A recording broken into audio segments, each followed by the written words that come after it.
Hello, guys. Welcome to another edition of the Magic Raincast. Today, I'm your host, CM Cha, alongside my co-host, Amos. Say hello, Amos. Hello, I'm Amos, or you guys can call me Not Famous Amos. Nice, right? And today we have two very special guests, right? And very close collaborators with the Magic Rain and together with our team, right? The first is Aqlif Putra. What's up? Say hello. Hi. And also we have Ismat. Hey everyone. Hey. All right. Yeah.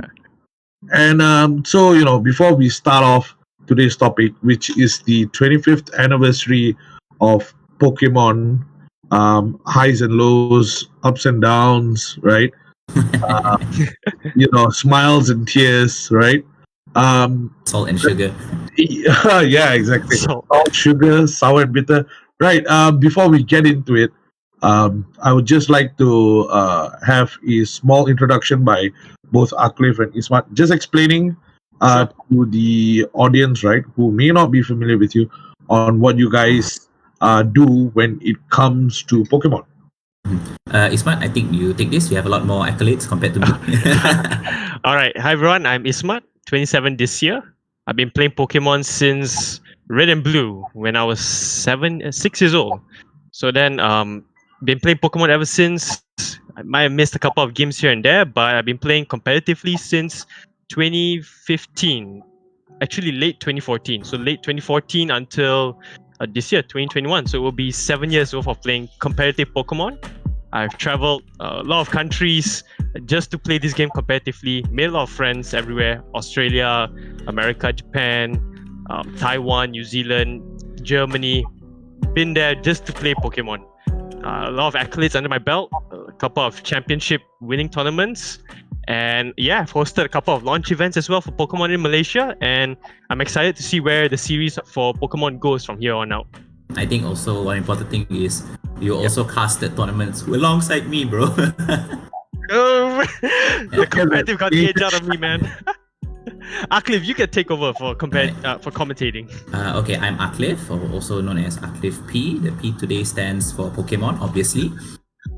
And I've been actually playing, like if you say like when I started playing Pokemon, it was when I was 10, so I think it was 2006 or no, sorry, 2000, 2006, 2004, 2006. I forgot when, but it was Pokemon Ruby was my first game, and I got into competitive Pokemon in late 2014. So somewhere around the tail end of 5th gen, and at that time there was quite a few grassroots tournaments in Malaysia, so we'll get more into it. But after that, I actually casted alongside with Ismat in our official Pokemon VGC tournaments, which is a thing, but we'll let you know on it later. And I don't really have a lot of accolades, to be fair, because I'm only semi-competitive. But one thing that I have done as well is I've went to different countries just to play Pokemon. Singapore, Hong Kong, Indonesia. It's quite the experience to be able to go to these different countries to play with them, and I believe all of us have a lot of stories to talk about it later on. Cha, can you take it back for us?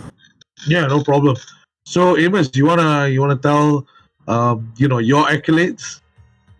Well, I don't have much of any accolades, but I've been playing since like Pokemon Yellow. I've played basically all of the Pokemons, beside Diamond and Pearl, and I know a lot of people tell me like Diamond and Pearl is like the best, but I'll be looking forward to the remake, and I've tried out competitive, but not really for me because it takes a lot of time. Tried a bit of TCG here and there. I enjoyed TCG, but I guess I didn't play TCG for as long as I would want to due to personal reasons, and so I'm probably the most casual among the guests here, and yeah, so I don't have much accolades as I've mentioned. So Right, but we're all fans, right? And I think the collective thing that all of us have done is that we've actually organized a bunch of launch events here in Malaysia, and Correct. official launch events And I think that is a great feat in itself, right? Mhm. And we are all pretty proud about it. We put in a lot of effort, put in a lot of time, right, and energy into this.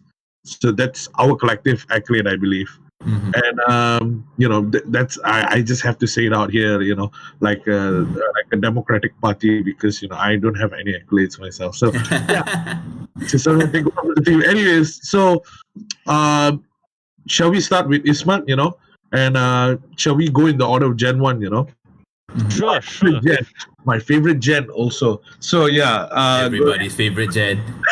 Sure. I'll start out first. I play Pokemon Blue, like out of the red and blue, because I'm very partial to blue. Starter of choice, I'm not like the majority of people. I, for some reason, do not like Charmander and Bulbasaur. I went for Squirtle. I mean, like a turtle with cannons behind there. Like, how can you say no to it, right? Like, come on, guys. Yeah. What about you guys? Like, which I games do you think guys play? Amos, Amos, you start Pokemon Yellow, right? With yellow, right? You mentioned, yeah. Yeah. I started with Pokemon Yellow because my brother plays the Pokemon Yellow. He's a big fan of Pikachu and whatnot. So we actually kind of like shared the same save account. So The classic yeah, Asian man. like brothers, and then I'll be like then my brother will get stuck at one point and he'll just pass me, the little brother, to help him train the Pokemon. And I'll be, oh man, okay, so I guess I'm the one that's training the Pokemon, right? I'll be training, and because it's Pokemon Yellow, you're forced to use Pikachu in your team. Right, it's your first starter. Yeah, exactly. Yeah, exactly, and you can't even evolve the Pikachu, so you're like you're just stuck with the Pikachu, and then I have to evolve it all the way to like level 80 or like 80 plus to even stand a chance against the Elite Four. Mhm. But yeah, I guess that's like one of my fondest memory, and it's not. Well, I mean, to be fair, I didn't really play it from start to finish. As I said, I shared the same save account with my brother. I see.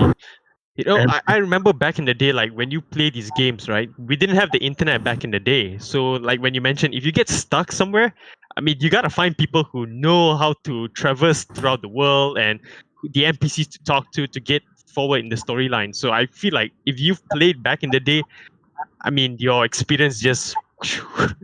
Yeah, Yeah, definitely. totally different experience. And with Amos's story, right, it shows how long outsourcing and child labor has actually As existed. our number one, the number one reason why we can maintain, a good societal advantage. Yeah, Bodoh lah. exactly. Our society values have never diminished, and Amos is a shining example of that. Mine was Pokemon Red, and I think we all overlook this question. How did we actually get to know about Pokemon? And my story here, right? I was oblivious to Pokemon. Like, I didn't know anything, and my game with someone else, and this person was my neighbor. He's still my neighbor until today. All right. So what happened was that one day he came back, and he was telling me about this thing called Pokemon. And I was like, it's Pokemon, and he was like, it's Pokemon monsters. It's like you catch them in a ball, and it sounded really outlandish to me. But right then I have already gotten into the world of video games, so nothing exactly sounded outlandish to me, And the beautiful thing was, both of us didn't have a Game Boy to play this, right? And he was like, we have to find a way to get it, And I think Pokemon came a bit later to Malaysia than whenever it did. Right? And 3-4 years later, then it released. Exactly. Yeah. And I actually got into the card game already.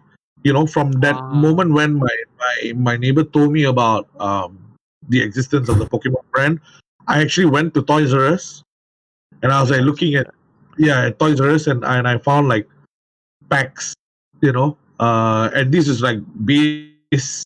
If I'm not mistaken, it was the base set packs. Base set, yeah. Mhm. Yeah, first edition packs, right? And I was like, those pick up a lot of money these days. yeah, exactly, right? I wish you could travel back in time, at least that far back in time. But yeah, and I bought a few packs, and I'll never forget my first I'll never forget my first rare because it was so underwhelming. Because I could have got anything from Charizard to Blastoise to Venusaur or anything, right? But I instead Right. got less. If you're familiar with the trading card game, I got less. Yep. And I The got three trainer packs. card. Yeah. Yeah, and I got 3 packs, and the second card was Computer Search, Ooh, Comsearch. and the third card was Pokemon Breeder. Right? The gentleman, right? The Computer Pokemon Search was breeder, pretty yeah. good. Yeah, exactly. So those are the 3 packs, and I got that. And coming back to the story of how we actually got the Game Boy was that we played in section 14, right? So we were like buying packs, trading cards and whatever, right? And my neighbor basically stumbled upon this guy who said that I want this particular deck, right? And I'm willing to trade you my Game Boy and my Pokemon, right, for this particular deck, right? Gila. And lo and behold, right, combined, me and my neighbor had exactly everything that this guy wanted in the deck, right? It's a So done we deal. traded exactly, right? We were like thinking, no way, bro, we have to, Easy deal lah, like that. Easy deal. exactly. You were like thinking we got to follow through on this deal, and yeah, so that's exactly what we did. We traded it, and this is the heartbreaking part, or basically the heartwarming part. The cartridge had a problem, and it Oh. wouldn't save, Ugh. right? So we didn't know this. Okay, so we played and we played and we played, right? And then basically we can play as long as sorry, it was not that the cartridge couldn't save. The Game Boy, right? Sorry, there was 2 problems. One, the Game Boy had a limited life battery, right? You Yep. could Yes, because you have to swap out the batteries. correct. And the other one was it couldn't save. So there's 2 problems. Okay. Yeah. At the time, and this is how you get conned into all these deals, right? So what happened was that every time we played, right, we start all over again. We will go into the first gym. I will catch PG. I will evolve into PG as well, right? Because outsource labor as usual. My neighbor will just play the main game, and we will go to Bronx and we'll defeat him. And eventually, by the time we get out of the The first cave. city, The first city, yeah, by the time we get out there, the battery will run out and we will die. And we will keep playing it over and over and over again. I think for the next 1 to about 4 to 6 weeks, because it's a brand new thing. You just want to play it every day, even though it was just repetitive, and you're not going anywhere at all. Yeah, because of the issue. Exactly, and I still remember. I'll still remember it until today because I think those are the times where like you really get to identify what's in the first part of town, right? Yep. What are the Pokemon's there? If there's anything rare, and there wasn't anything rare, right? So we just did what we did, and eventually we found the guy back, and he offered to replace the The Game Boy in the game. Yeah. I think not the Game Boy, just the cartridge. You there, Yeah. Char? And like Cha is basically like he's forced to speed run the game at the very young age of, I don't know, like what, 5 maybe? 6? I'm not too sure. No, I don't think so. I mean, because it was released 1997. That was the original release date of Yep. the first Gen 1 games. But because it came later, I believe it came in the early 2000s, maybe 2000, 2001. I think 1999, because in 1999? 2000, 2001 we got Gen 2. I remember playing Oh, Gold really? and Silver Oh, when I was like 6 or 7 years old. I see. Yeah, and my favorite game then came, which will go into Gen 2, Pokemon Okay. Crystal actually. Yeah, shall we, Amos, do you think we should move on to Gen 2 first?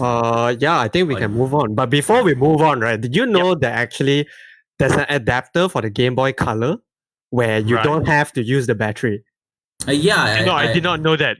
Wait, there's an Oh, God, adapter? Yeah, there's an adapter. So basically, instead of using batteries, the 2 AA batteries, you could Yeah, attach it at like, I don't know, there's like a small port with an There's a small AC port you port. can plug it in, right? Yeah.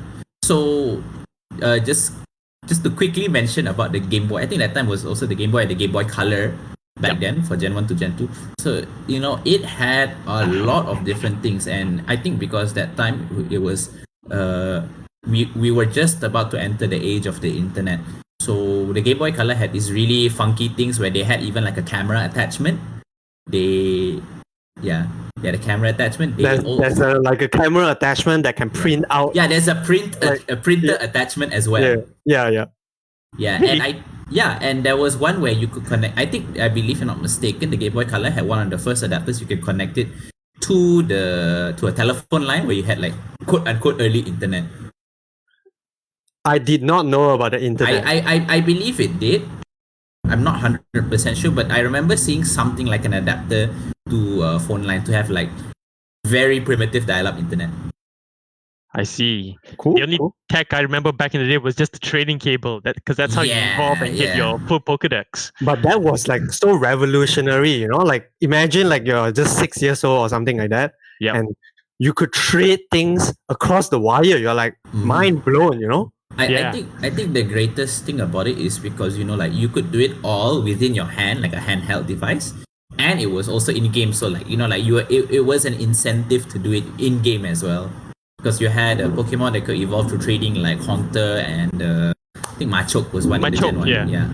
So they were the main ones. I'm just more fond of it because with those kind of trading tools, like you have to meet people, or you can do it yourself, but I mean you get the friend aspect of it, right? Like if you see another person doing it, you're like, hey, what is he playing? Like when I'm eating in a shopping mall and I see people doing that trading, I'm very intrigued on what are they doing actually, what are they playing, like what game revolves these collaboration, you know what I mean? Yeah, especially if you're if you're younger. Okay, so I think we'll move to Gen 2. Ismat, please, your favorite generation, your favorite game, right? Yeah, it's generation. Sorry guys.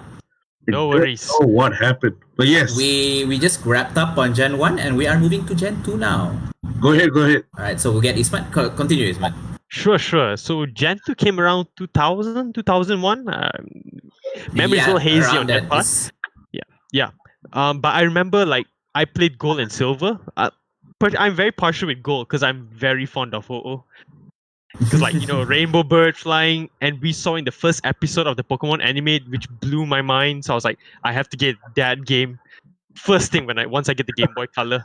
I was like, and it's my favorite gen, like of all the Pokemon games, because it's the only game which included 2 regions in one game. Yeah. How can you? There's no argument over there.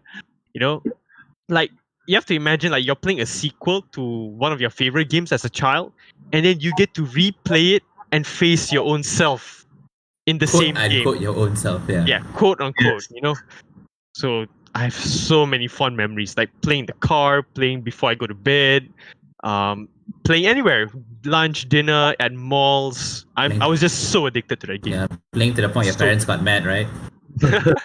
They were mad because I have to always constantly buy batteries because the batteries were always right. So they were not too happy about it. But I had a blast playing those games. That's where the rechargeable battery comes in, Ding, ding, ding. Back then, I remember the big rechargeable battery brand is GP. GP, yeah. Right? Green and white one. Green, orange, yeah. Green, orange, white, yeah. But I mean, like, Gen 2 is probably also my favorite because I actually spend the most time playing Crystal over and over and over That's right. again. Yeah. And like, because I was young back then, I thought it just ended after the Elite Four. I didn't know you can go back to the first region.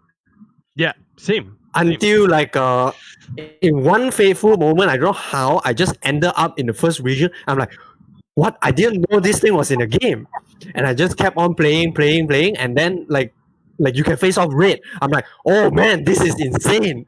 I got caught off guard when you go back to the first game where you played and things have changed. Like Giovanni is no longer in the 8th gym. It was your rival back in the day. He took over that gym, and I was like, wait a minute, if my rival is here, where am I? Where was my old champion? And then when the professor said, why not you go to Mount Silver and check yourself out? And then when I go to the top of that mountain and I see me there, like the NPC on the top of that mountain, I I lost myself. I was like Super meta. super meta, yeah. And when he Yeah. threw that Pikachu up front, I was like, I'm fighting Ash. Right. You get your And, butt kicked, right? and red was tough. I had a Tough, full yeah. team of legendary, and I lost to him. I was like, oh my god, what is going on? A level 81 Pikachu, and my Pokemon Yeah. was like level 60 something, and I was like Mhm. so underprepared facing him. I was like, oh my god. We didn't have the internet back in the day, mind you, so we didn't know before finding him like, oh, he's gonna bring this, he'll be at this level. Yeah. Nuh-uh. You go in with zero preparation, get your butt whooped, and you go back and train until you can beat him the next time. Yeah. You enjoy all the thunderbolts that you get served, right? The Thunderbolt, the Thunders, his Blastoise, his Espeon. Oh my goodness. His Snorlax with the rest though. Snorlax. Snorlax okay. is the biggest stumbling block, I guess. It's, Yeah, I can't really one- talk much because I didn't play Gen 1, Gen 2. My first game was actually Gen 3. oh my But- god. Yeah. But Gen 2 Chan, is so good. so good. Okay, never mind. Chan, you want to say anything before we move on to Gen 3? Any fond memories of Gen 2? Gen 2, I think, nothing much because, it was the same outsource. It's just that this time you're not playing over and over again, Mhm. Time, every night, me and my neighbor just passed over, like, we will see where each of us progress. Yep. We will just pass over every night, we'll just catch up. And we will also play a little bit of trading card, Yep. In between my house and his house, there's like a small, The table or card store? yeah, it's not a table, it's just like a wall fixture, right? Oh, Okay. Big enough to play the card game. So I see. it was like our playmat of sorts, So we play every night and then we will go back and then we'll just update each other what we did. Like I'll be saying, I trained like if I have a PG, I train PG to level 7 or level 8, and we will devise. I guess that was part of the fun, because Yep. I wasn't playing it alone. Yeah, you had someone to play with, yeah. Yeah, exactly. A lot of people that I know, they actually kind of like played it alone, and Yep. I guess the experience was very different because Yeah, at the same time definitely. we're bonding with someone else, right? Definitely. I think I also got introduced to the TCG in this Gen 2 as well, because that's when the cards started to boom and more stores throughout Malaysia were bringing in the expansion packs from Pokemon. So that's when I started going to school and I see people bring the cards over. They'll be like, hey, Ismat, this card's really strong. What you should play in this deck. And back then, the words were a little complicated to me, so I didn't know how to play the game. I mean, I collected the cards because they look good, but I mean, True. it was just nice to collect. But playing wise, I just wasn't that good. By Gen 2 was I think it was the Gym series, right? The gym series and then the expedition series, the ones with the E at the bottom yeah. left, Yeah, the e-card reader thing, the right? E card, yeah, they were phenomenal. Yeah, I remember this. The layout has changed, was changed a bit, right? From the Yes, set as well, yeah. from Gen 2 they started changing as well, and also they started putting in like exclusive cards in magazines and other merchandise, Oh, so you have incentive to go out and buy and then collect those collectible cards. So Yeah, that was a pain. that was nuts. That was like that's so good. capitalism for you.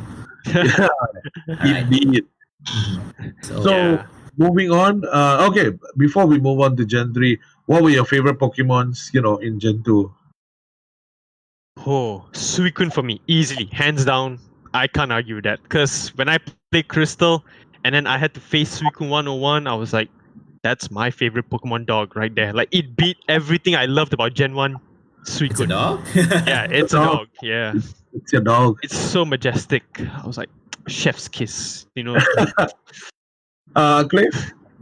Well, I'm just gonna say this from a retrospective attitude. Like, my favorite Gen 2 Pokemon in particular, I believe it is actually a mix-up between Heracross and Scizor. Oh, so Yeah. that's You so know, good. Look, back then I was really in the I like Pokemon because I like the cool looking Pokemon gang. Yeah. I was really into that, and like Heracross really fit the bill for me. Scizor as well, Yeah. but I couldn't get Scizor at all because back then I wasn't able to trade at all. Yeah, I only got to appreciate it recently once I quote unquote started making friends who actually played Pokemon. Actually, Sizer is also, a lot of people call it Caesar. I call it Sizer, right? Like, Because the original name was Scyther, that's why. yeah. So I liked Scyther very much, and I was like bummed out, like the fact that he couldn't evolve, right? Mhm. It was Oh, such- right, from Gen 1, yeah. It was such a cool Pokemon. So when he got the evolution, right, I was like, all right, man, that's it. And the best part is he became a metal bug, right? Yeah. Yeah, yeah. So one cool. Very few dual typing, Yeah. from the get go, and I was like thinking, this guy, nothing beats a metal claw, right? Oh, Yep, yeah. yep. And staying true with me liking Charmander, Charmeleon, and Charizard, right? Yeah. So I had to like something that was weak to Charizard, to justify my Chewa. I'm that level, I was like, yeah, I like Scizor, but Charizard. Charizard, though.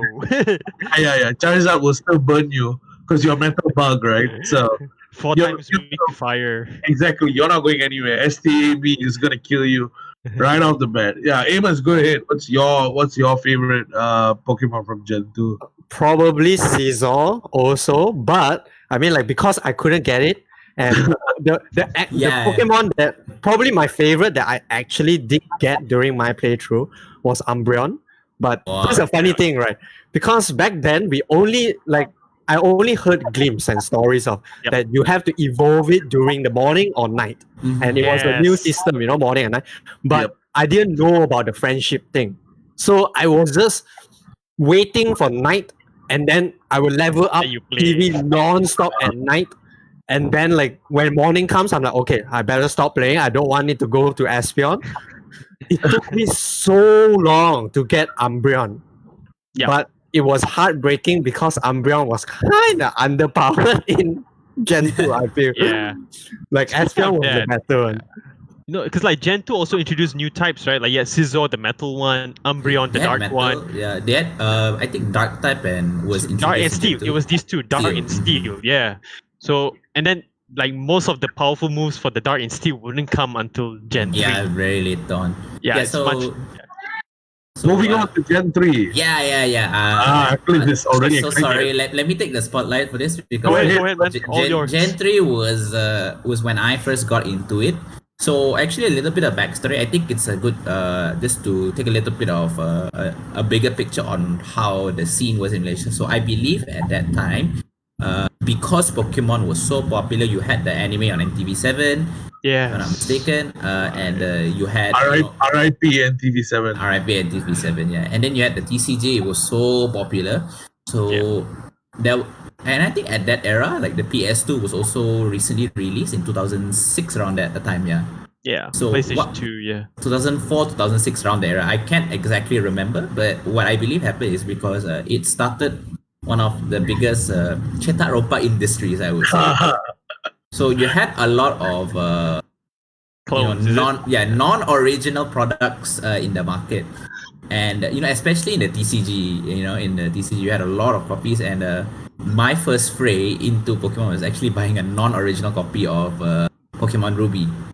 So, but it was packed all properly, like it had the box, it had everything, like the box con 100% resembled the same, but the main difference was the cartridge wasn't the translucent kind, it was a gray cartridge and they had the sticker on it.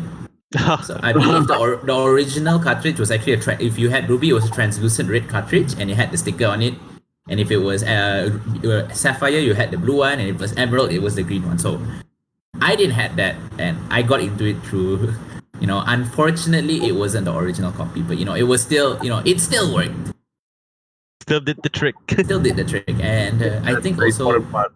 and I think also a big thing back then was Gen 3 was released for the Game Boy Advance, and I think even more importantly the Game Boy Advance SP, where that was I think the first model that introduced by default it was hard chargeable. It had you didn't need to replace batteries, you just charged it. Yeah.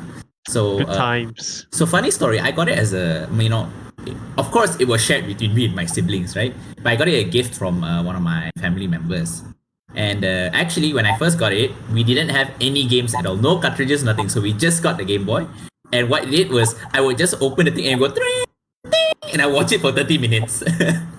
Because I thought like, okay, is there something gonna happen? Is there something gonna happen? And, like, but nothing at all. Nothing happened. Yeah, so at the end day, we bought the Gen 3, and I have to say, even until now, like including bias and nostalgia, Gen 3 legitimately I felt were in terms of how the Pokemon and the whole design. game is one of the nicest ones. I wouldn't say the best, but it was one of the nicest ones. They properly introduced color and everything, and holy crap, man! I gotta say, like all three starters, Trico, Torchic, and Mudkip, they were top tier. Yeah, I The agree. design, and I would agree. Can't argue that. so good, man. And also, I think one of the main things was the music. They really went, of course, limited technology, but in comparison to the 8-bit and 16-bit music of Gen 1 and Gen 2, it was so nice to hear the new music in Gen 3. Like it felt clear, Indeed. Yeah. So this is just me gushing about Gen 3 because I genuinely enjoyed playing it, and of course, and I think a funny thing is because we it was all shared, so we argued, which starter to pick because I had to play all my siblings. So why it worked is that back then, it was a very draconian system where each of us could only play, we either had 30 minutes each or 1 hour, and we had to pass it to the next sibling. Yeah. This is the swap system basically. Yeah. This is So I was a bit of a jerk because I would do is like you give me your 30 minutes and then the next session I give you my 30 minutes, but the next 30 minutes never happened. nice. Oh, so you're the bully sibling, I guess. Yeah, I was a jerk. I like really how wanted to play. the tactics and existed even back in the day. Like how Amos pointed out that you still have outsourced stuff. But yeah, go on. Yeah, I was basically I was a hedge fund manager. I would trade and deal, but I would. But I would never pay them back, quote unquote, because by the time like we would give, because I was 4 siblings, so we would give it like 2 hours. So everyone's playing to 30 minutes, but I would play until the end of like the last hour, and I had to give it back to my parents to keep it.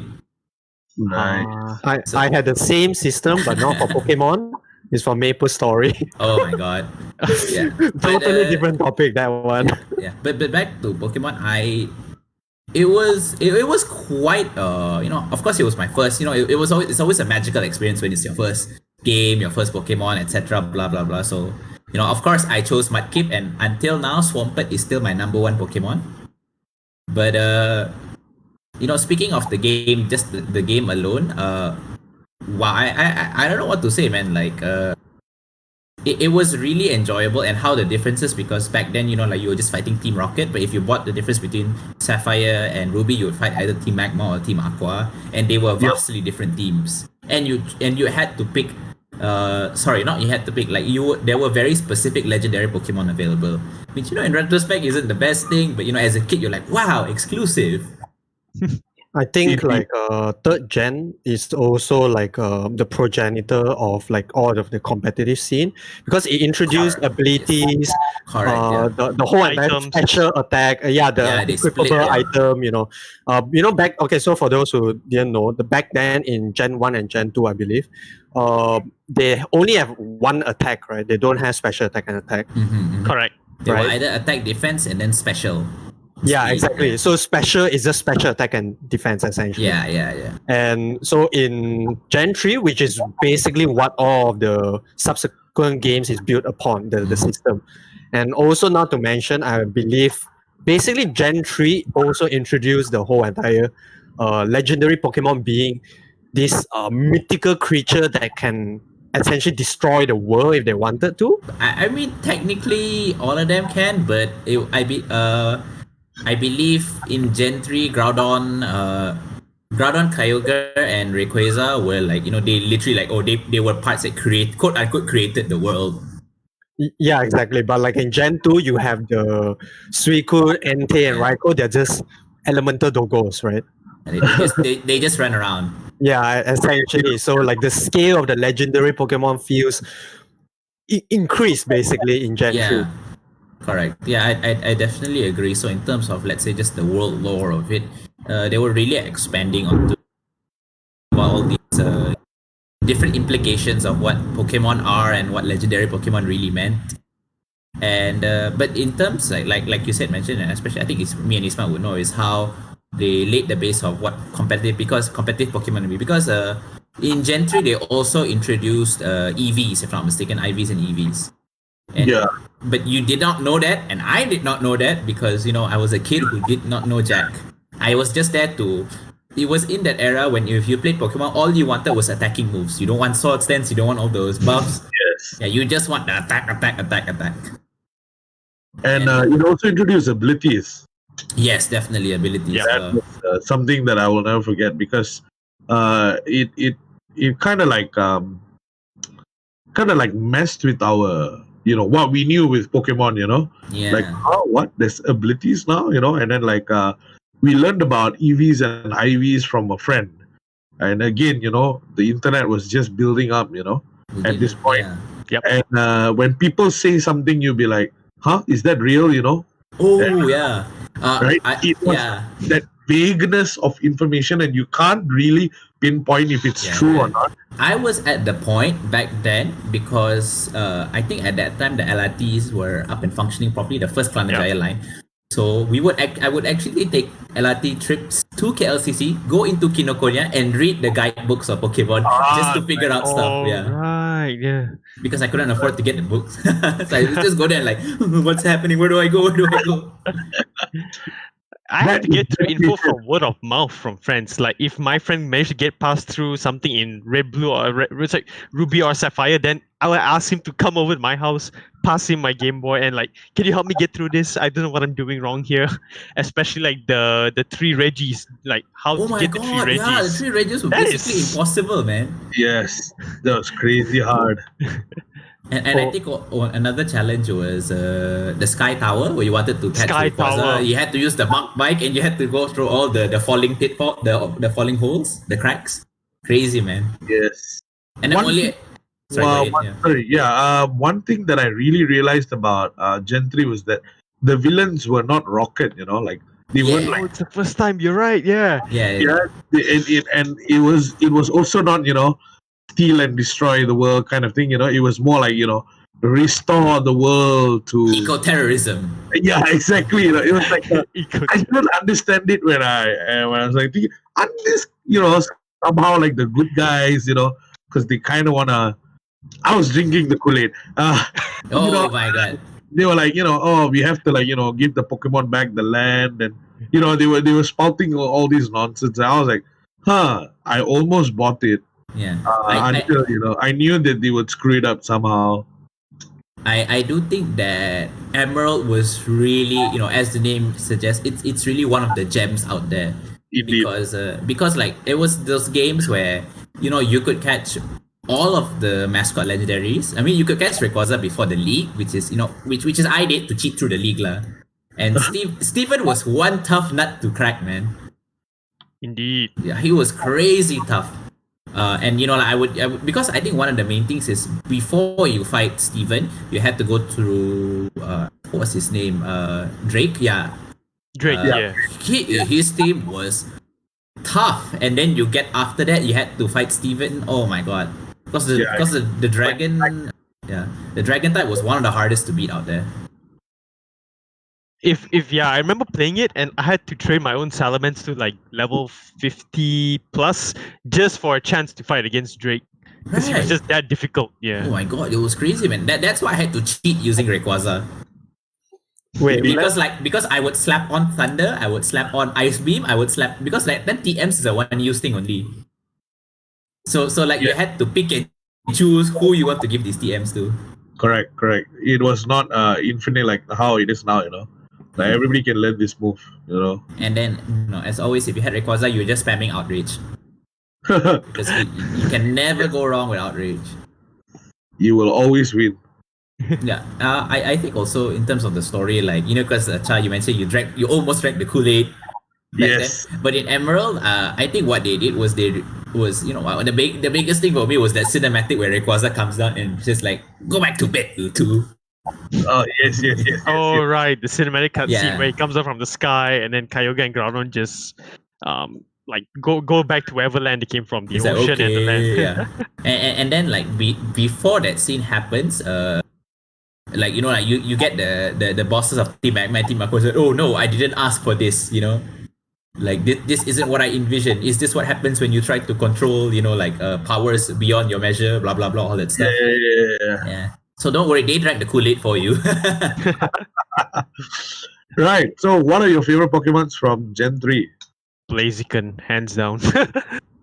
Blaziken's so good. Like design, typing, just chef's kiss.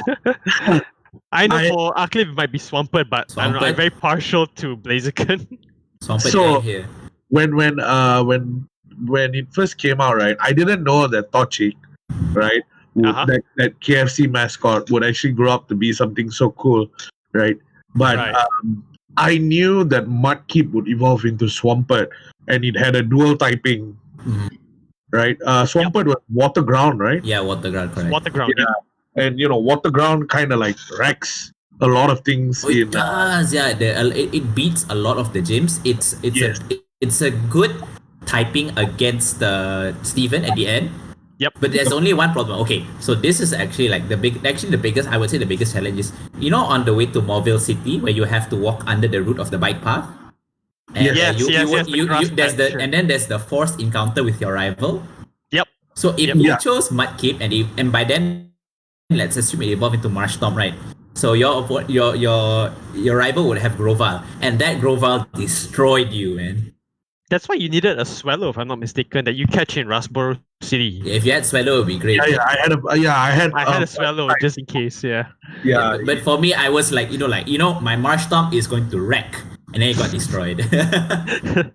Yeah, but when I think when even when he evolves to Swampert, Sceptile still kills you. Oh, you get destroyed, man. Yeah, Sceptile still has that edge. So, but I went with Swampert because for the majority of the game, right, you kind of like have an easy time against quite, yeah. Yeah. So when my favorite Pokemon at that point of time was Swampert because of his ability, but as the years passed on, right, I actually took a super mega liking to Sceptile.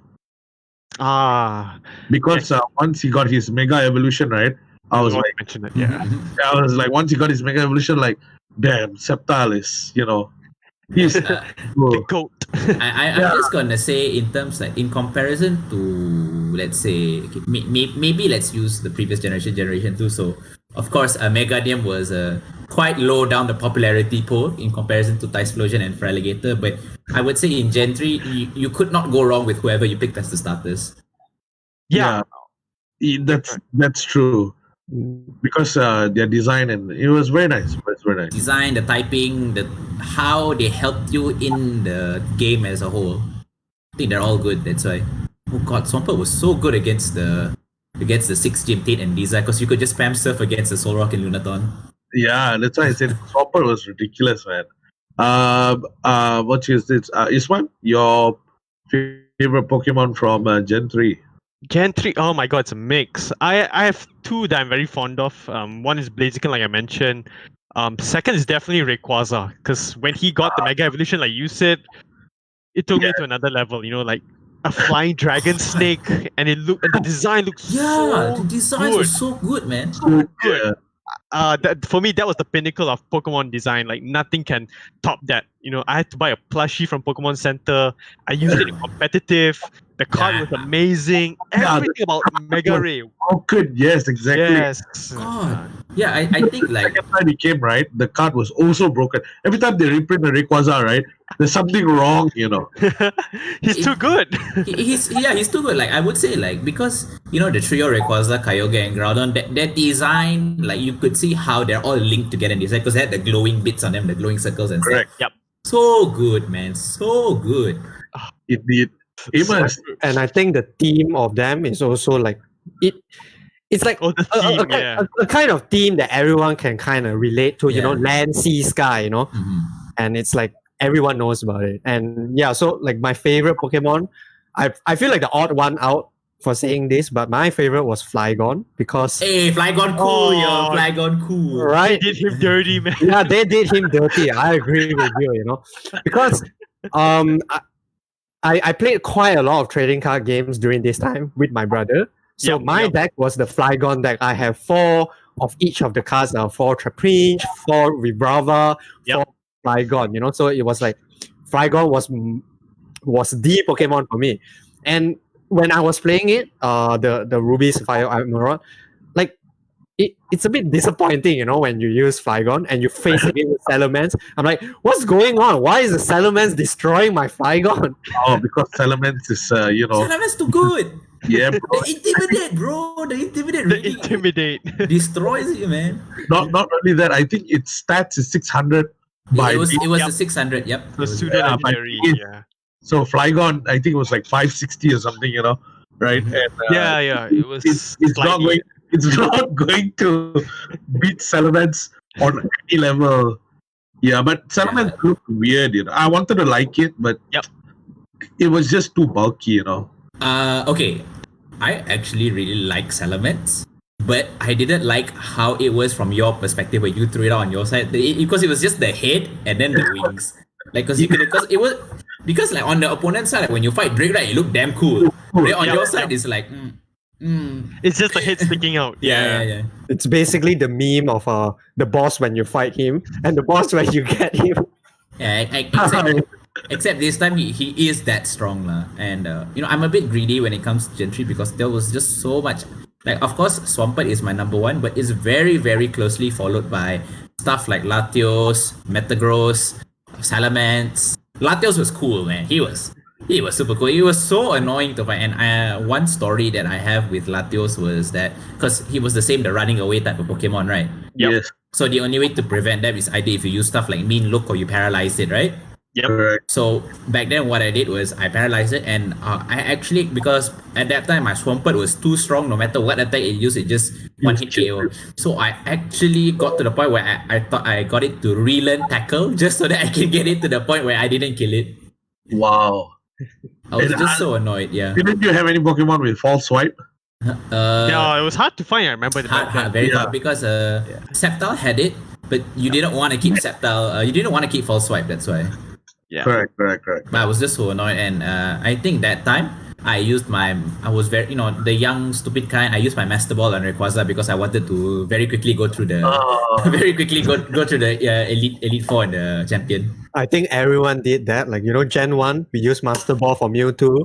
Or Yep. Gen 2, we use Master Ball for Ministry. or Lugia. Yeah. or Lugia. Should have known that I would have, if I had known better, I would just use it for Latios. Yeah. Just doesn't run away, right? Can't.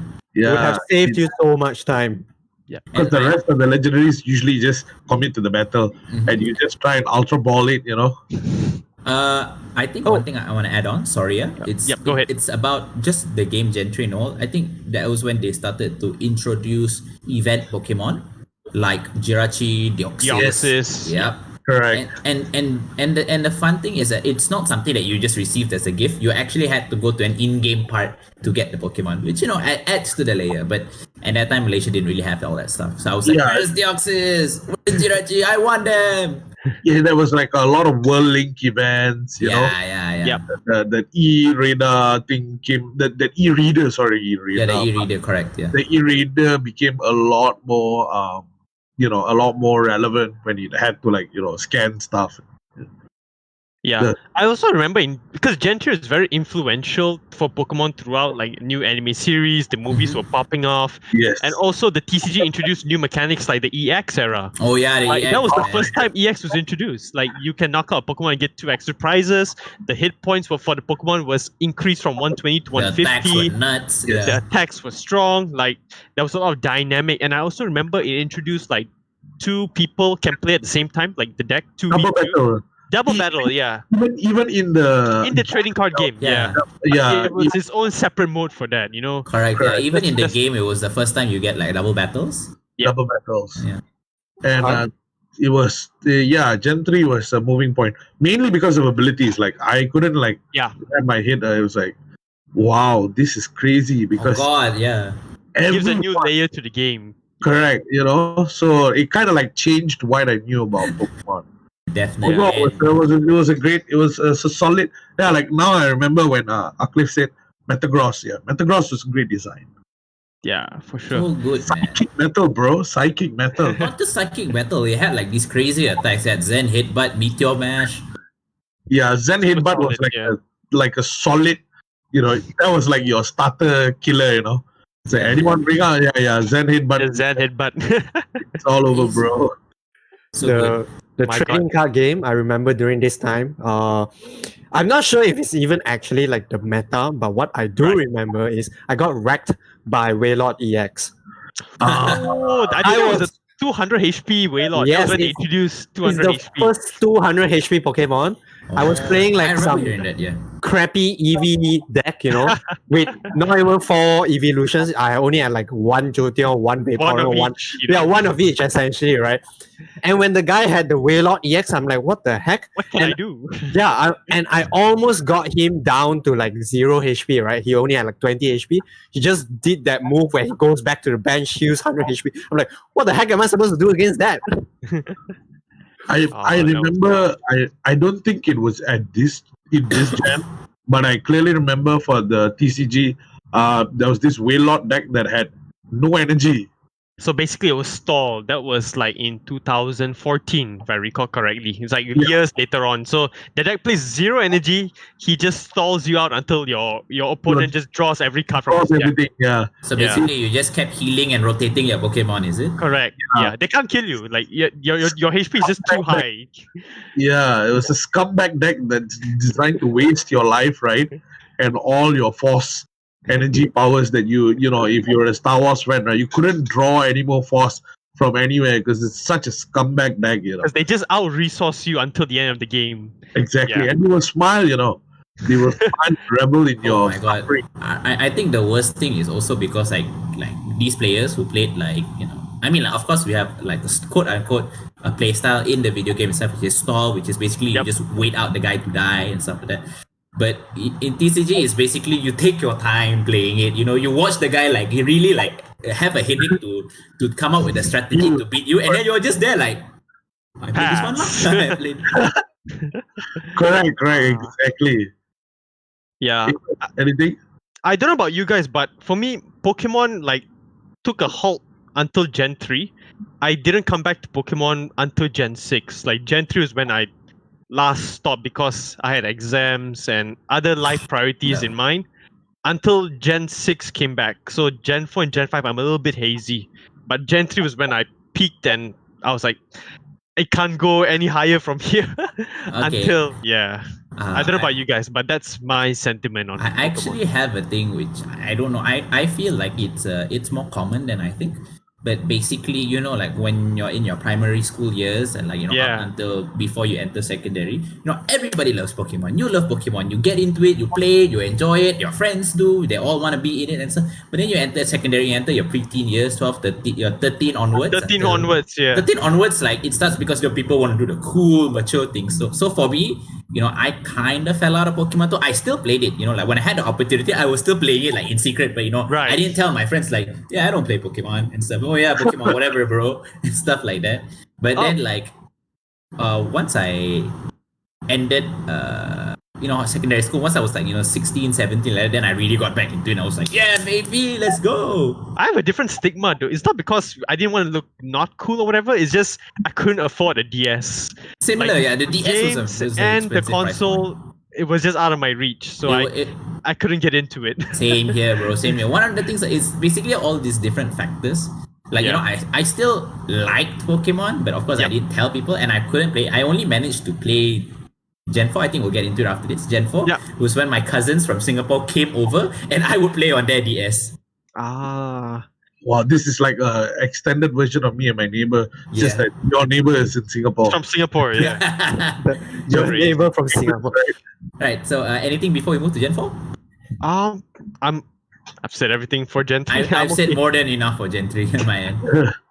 Amos, anything else? Yeah, that's all from me. But I got into Gen 3 a bit late, basically, because I bought a Game Boy Advance SP from my friend for Game Boy Advance guess what? SP, so good. $25. He sold it to me for $25.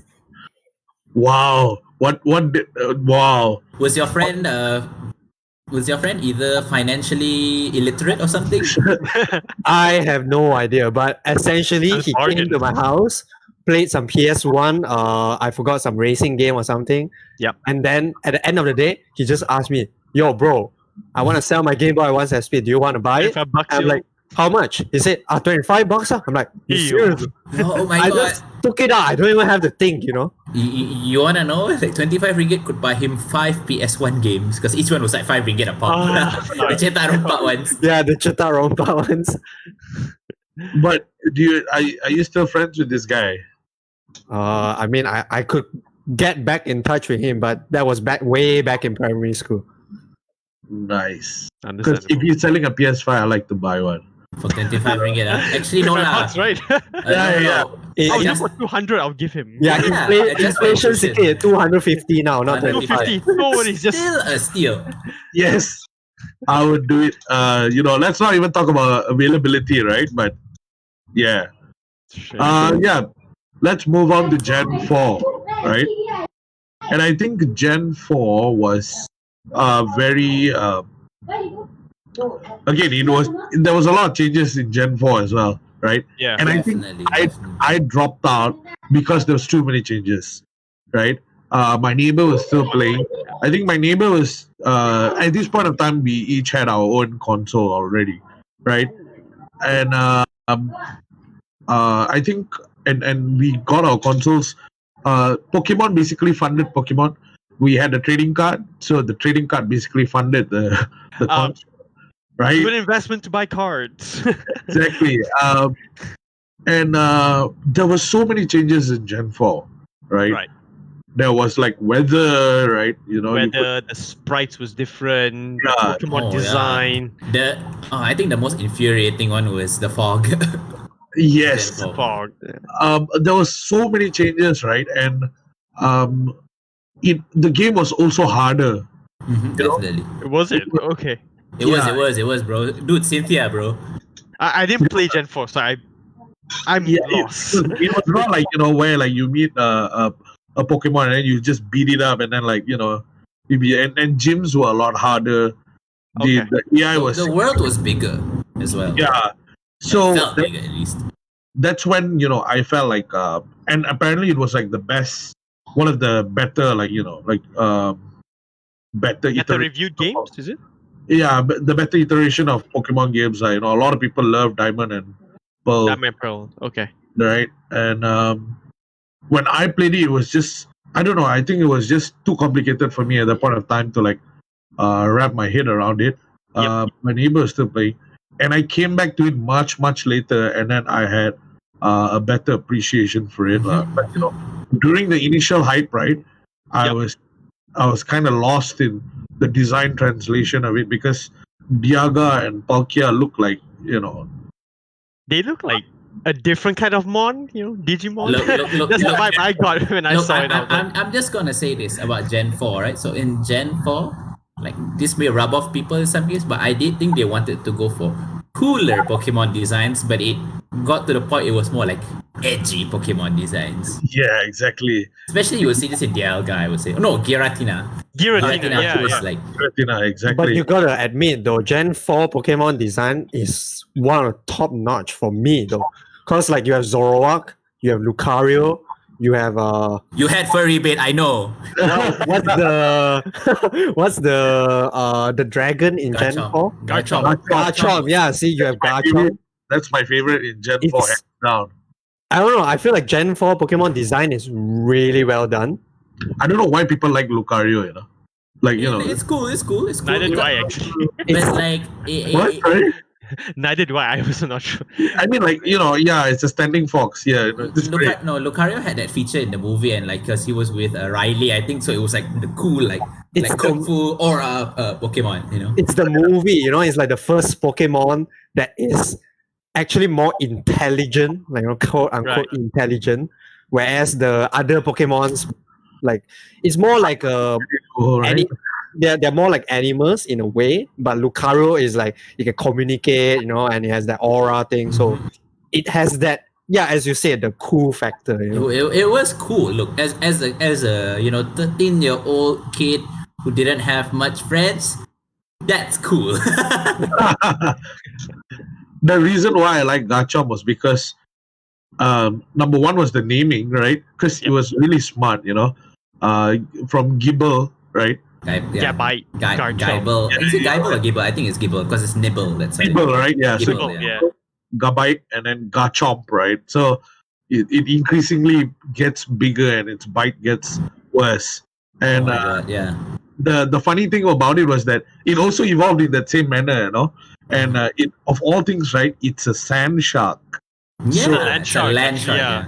Yeah. Right? And I was But it like, flies. but it flies, right? And I was like, this, my and it was so. I mean, it wrecked both on when I got it. It wrecked both fronts. In the TCG, Garchomp was also a monster, right? And in the game, it was also super cool. So I was like, it's my first ground Pokemon that I actually like next to Swampert. I think one of the things that Gen 4 kind of did right is that, in the first few routes, you would meet Shinx and Starly.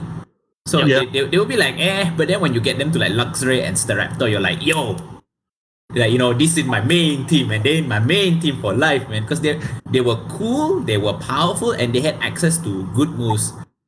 Staraptor was flying normal, right? Flying normal, but it had stuff like close combat, all that stuff. Crazy, man. They upped the game for all these Route 1 PG clones in this game basically. I mean, Pidgeot's still cool, but compared to Staraptor, it was a different kind of cool. Actually, mine would be in the next gen. Like Gen 5 actually, yeah. Yeah, Talonflame totally changed my entire perception. That's Gen 6, and Gen 6. Oh yeah, sorry. That was when my entire perception about flying Pokemons changed. That was when Talonflame was introduced. Crazy. I just want to mention a bit about Gen 3. I think they introduced one of their dragon types were really cool because they had a little bit from Gen 3. They had Salamence, they had Flygon. Yep. I think they also had Altaria. It was Altaria is Gen 3. Gen 3. I'm talking about the previous gen. Gen. Yeah, Altara is quite cool as well. Yeah. It's okay lah. And then like cloudy cute dragon. Yeah, in this generation, I think Garchomp is like the tippy top of what cool means. Of cool dragons. What were your favorite Pokemons in Gen 4? Garchomp. Probably Garchomp as well, yeah. Or Togekiss, either one of these two. Togekiss not bad. Togekiss, yeah. That's Togekiss one of Cynthia's hallmark Pokemon as well. Like that she has it on her team. Dude, it's really good. I wanted to mention also how Gen 4 introduced like these Pokemon from the previous gen that could evolve into the next step. So you had like Rhyperior, you had Togekiss, Magmortar, Electivire. Crazy, man. Yeah. With all the stuff, right? Like you have to like equip them with a certain and then you trade them over. Yeah. Gallade is one also, Gallade, oh my god. You had to use those all those ways of Dawnstone, Duststones, I like I mean in terms of like pure like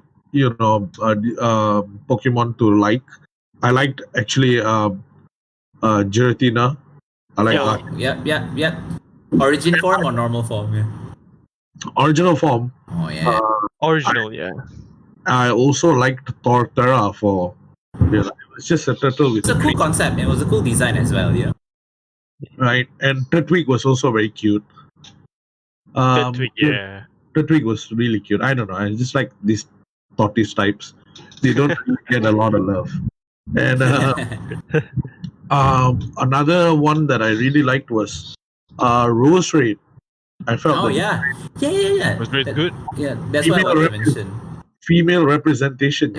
Gen 4 really had the next step evolution from these previous gens, which are really cool. All the designs are pretty cool, man. Gliscor is another one of them. Weavile as well.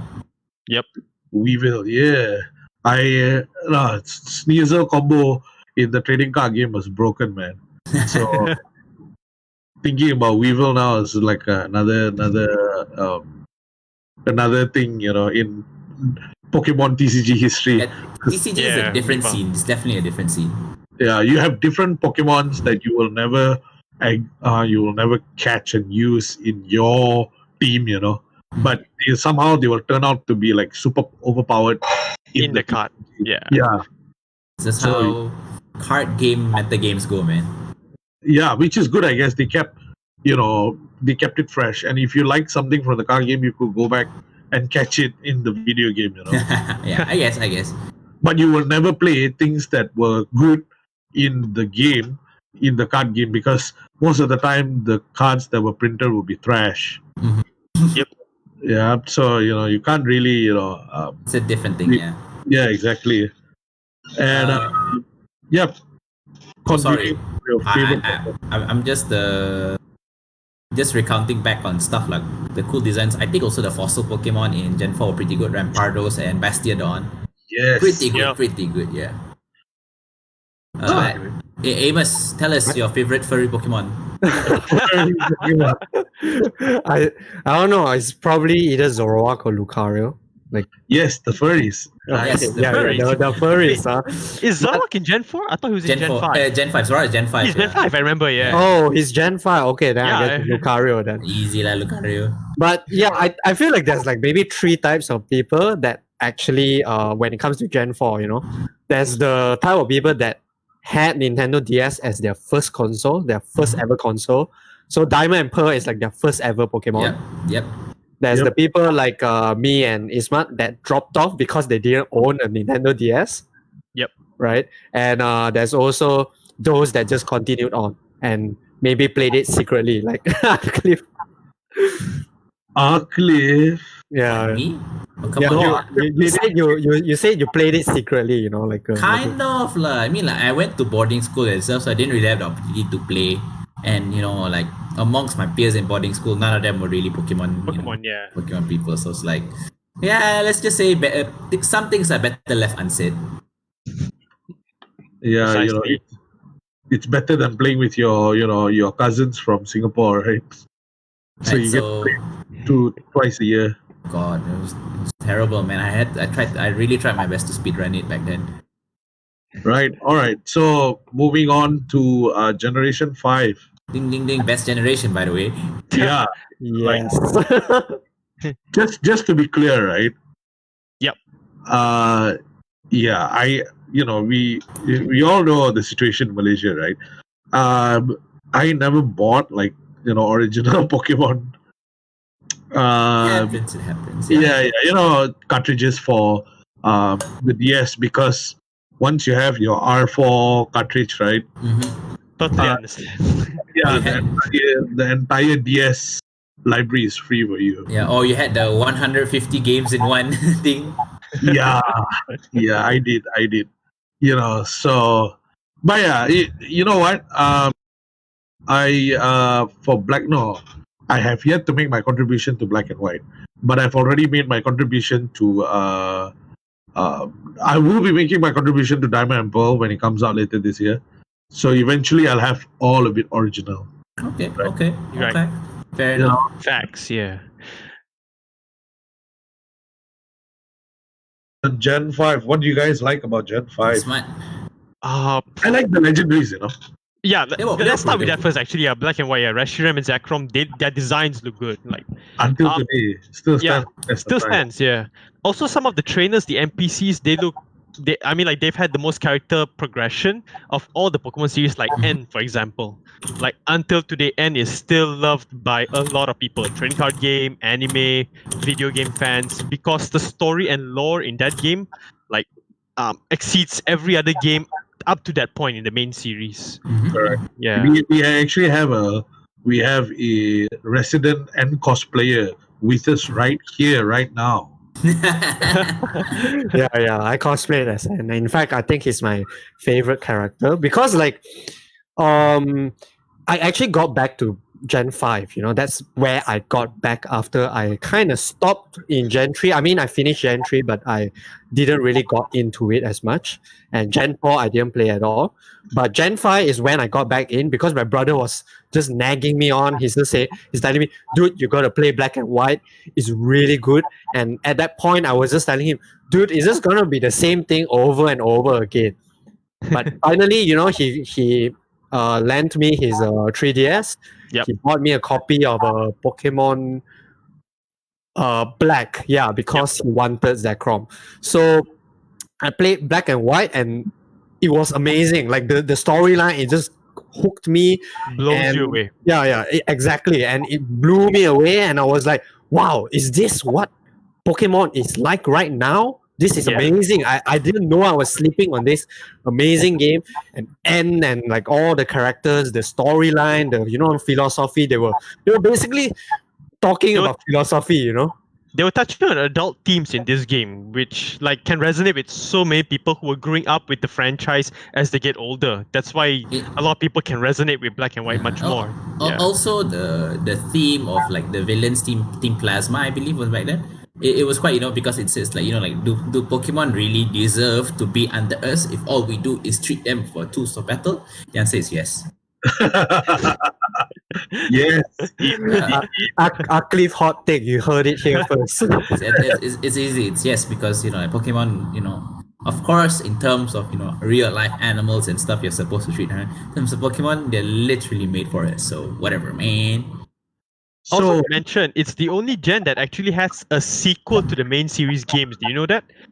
Black to Black 2. Like the story actually continues, and the world does expand from the first game, which I find it fascinating. Like you're not playing the same character from a different perspective, but the story does evolve, following up the second game. Mm-hmm. Like I only played Black and White a couple of years after it was released, and it still holds up when I played it on the 3DS. For me, a little bit embarrassing because I didn't have a DS. But back then, ROMs were very popular and stuff. So I downloaded it and emulated it on my PC, and it was a very bad emulator. Oh my god! Because back then, like the computer emulators were quite crap, weren't the best. Running at 5 frames per second. Dude, it was to the point where like the sound didn't sync with the with what was happening. So basically, I muted the game and I would find the OST like on YouTube and play it up when I played the game. My god. That's like the improvise, adapt, and overcome. Improvise, adapt. But I genuinely and I think prior to prior to Gen 6, Pokemon was not global release. You would have the Japanese version first, and about a year later, then you get the international release. If I'm not mistaken, and I think back in Black and White, it still had that. It was that I remember because I was playing a very rough translation of the Japanese version of Pokemon Black. I think when Snivy was named Smugleaf, if you remember that, yeah. Wow. That was before the names were before they were localized and stuff. So fans really they just looked at the Japanese name and tried their best to translate it. I see. Interesting. Yeah, but I do agree that Black and White is probably like where it shined the most. But it's a shame that a lot of people decided not to play Black and White because the quote unquote bad Pokemon design. It's actually the best though until the series. Yeah, but like because what they see is the ice cream Pokemon, they're like, oh, what is this bad Pokemon design? And then there's the garbage, the Garbodor. And like, what is literally a trash bag? I think a lot of people who started or played Diamond and Pearl, they are big fans of it. Once they see the design of the 5th gen, they're like, oh man, no, I'm not gonna play this. And they just stop. And I just find that to be a shame, It is. I mean, admittedly, I used to kind of be like, before I really got back to Pokemon, I was like, oh, come on, man. Like, the designs look like crap. What the heck is this? And then, when I actually played the game, it was like, hey, yo, this hits. This hits. Like that. Like, I still had yet to grow on the designs, but I appreciated the game as a whole, Yeah, indeed. What were some of your favorite Pokemons from Gen 5? Ismat, go first. I gotta think. Wait, hold on, cause this how do I say? Zoroark, bro. Zoroark. Go Okay, with okay. No, We know for me, Zoroark is design-wise, the I favorite. like Bishop though. Like without a doubt. Bishop, cool. Bishop, cool. Bishop does Bishop, look good. yeah. Yeah. Bishop is cool. It's basically like a ninja insect, you know. Kind of lah, because it's based on the bishop, the chest thing, and like Yep. it's genuinely cool. Well, we know Yeah. what Amos is. It's Zoroark, but any other thing other than Zoroark? Aside from Zoroark, let me think. I don't know. Gen 5. What was on my team? I kind of forgot my team. Oh wait, the evolution of the Scolipede, I think. Oh, Scolipede. So, like, lah. Scolipede is the one. No, Scolipede Scolipede is the highest one, yeah. is the Okay, yeah, highest one. Scolipede. I think Scolipede. I like Scolipede. quite He's a bit. cool. He's cool. Yeah. Yeah, he was not poison, right? Yeah. Yeah, man. I like Volcarona's design. Yo, Volcarona. Volcarona, how so did we good, miss man. that? Yeah, Volcarona was like, dude, like just getting into evolve. I was like thinking, why isn't this monkey evolving? Sorry, why isn't this The larva? bug, Yeah. Yeah, why isn't this larva evolving? I was like thinking there's gonna be a big payoff, right? And there was a big payoff. Like It Volcarona, was, yeah. it was really cool. Speaking of Pokemon who took forever to evolve, for me, like my favorite Pokemon was the Dino line, the Dinos, Vilus, and Hydreigon. Hydreigon. Yeah, okay. I liked all of them, but in particular, I like Vilus. And the only reason is when you fight Getsis, you had that Hydreigon. I was like, yo, I want that Pokemon, man. I saw that, I was like, yo, I want that Pokemon. And it was at that time, it was level 55 or level 56. So Yep. I already had like the Dino. I made it to a Vilus and like, okay, I'm gonna fight the what? I'm gonna fight the Pokemon League with a Hydreigon, right? But this two-headed bastard didn't evolve, and only then later on I found out they evolved at level 60 plus, and I was like, Yeah. 64. I was like, what the hell? And by that time, I already had like Zoila so long with me that I actually beat the league with him. So Yeah, he became my favorite. Yeah. Zoilus was basically he didn't evolve for me also. Like I beat the game and he was still Zoilus. Yeah, and only when it evolved was like, "Yo, it's too late for you to change now."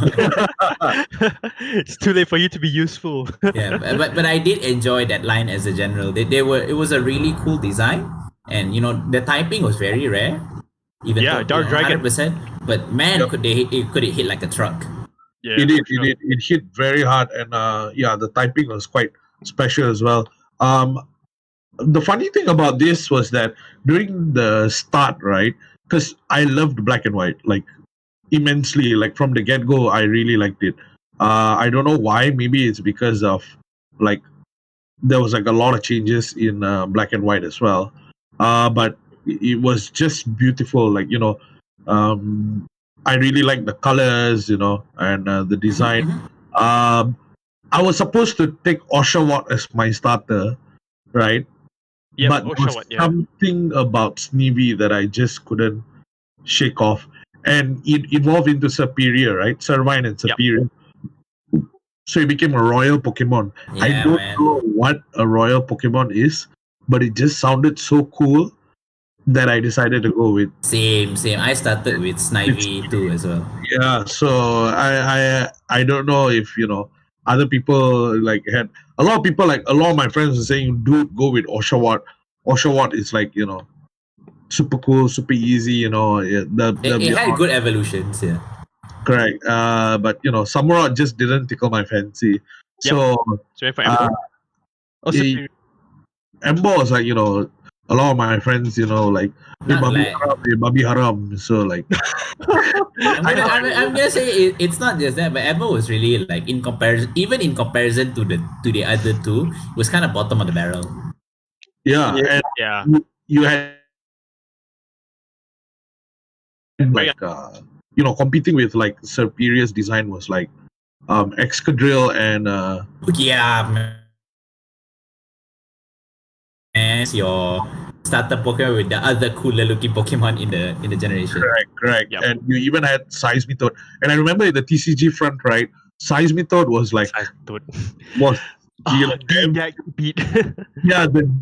yeah, exactly, right. It was everywhere.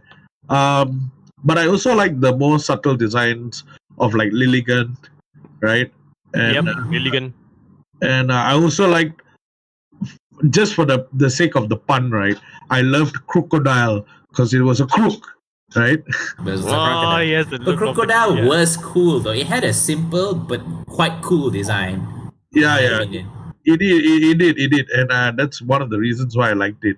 And it looked like a crook also, because it had a mask for eyes, Yep. and it was. I guess I liked the entire biomes as well. In the game, there was a lot of beautiful landscape. For white, they really kind of went as much as they could with the 2D, 2D/2.5D sprites. Yep. There was. I think Zoroark was Zoroark, yeah. Zoroark was really a nice design as well, right? Despite me not being a furry fan. And the ones that I found weird was Gotitel and what's that other cell? Garbodor, is it? No, Devotion. Reuniclus. Reuniclus. I Yeah, thought Reuniclus was pretty alright. It was a bit of a weird one, but yeah. That's right.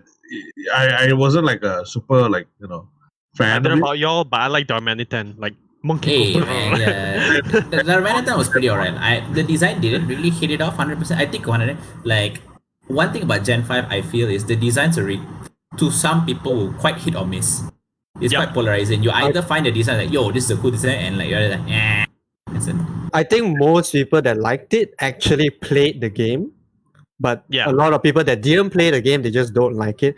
But I also want to add on, right? Gen 5 was also probably one of the, I believe it's like the only generation where they only had Gen 5 Pokemon for the Yeah, for the It's major. alright, it's a regional dex, yeah. Yeah, it's basically the regional decks alone. You couldn't find any, you couldn't find Magikarp, you couldn't find a PG, you couldn't find a Pikachu Yeah, so- until like Under endgame. Black 2, White 2, yeah. You, And you had Endgame, to yeah. finish the game before you can even get the older Pokemon. You had to go to like this new region, just this extra area to get the older gen Pokemon. Yeah, I so believe, yeah.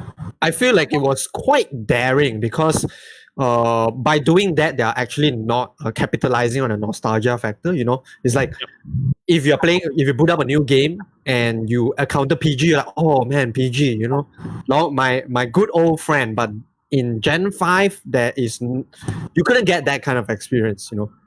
But Yeah. I gotta say, at the end of the day, the story and the development of like the characters and all, it was really really quite amazing. It kept you hooked enough, and just like how I think one of the nicest things I would say is your own friends / rivals, they actually become someone in the Black and White too. Sharon becomes the gym leader, and One of them becomes the professor. If I yeah, recall. I think your other one, I forgot her name. So I'm just bad with the NPC names. Sorry. All I remember was that it was the bad guys were Team Plasma, and literally Black and White was their kind of goal, right? They wanted to separate the world into like Either the ideal, they wanted to use because basically the point of it, they used N as their basically their conduit to summon the legendary Pokemon, yes. because he was supposed to be the embodiment of either reality or ideals, etc, blah blah blah. Correct. That's all I remember. Team Plasma and all the broken cards Team Plasma brought to the To the you know, TCG, oh my god. yeah. Sets were dedicated to those cards. Yes, exactly. They were like stuff that reduce your energy costs.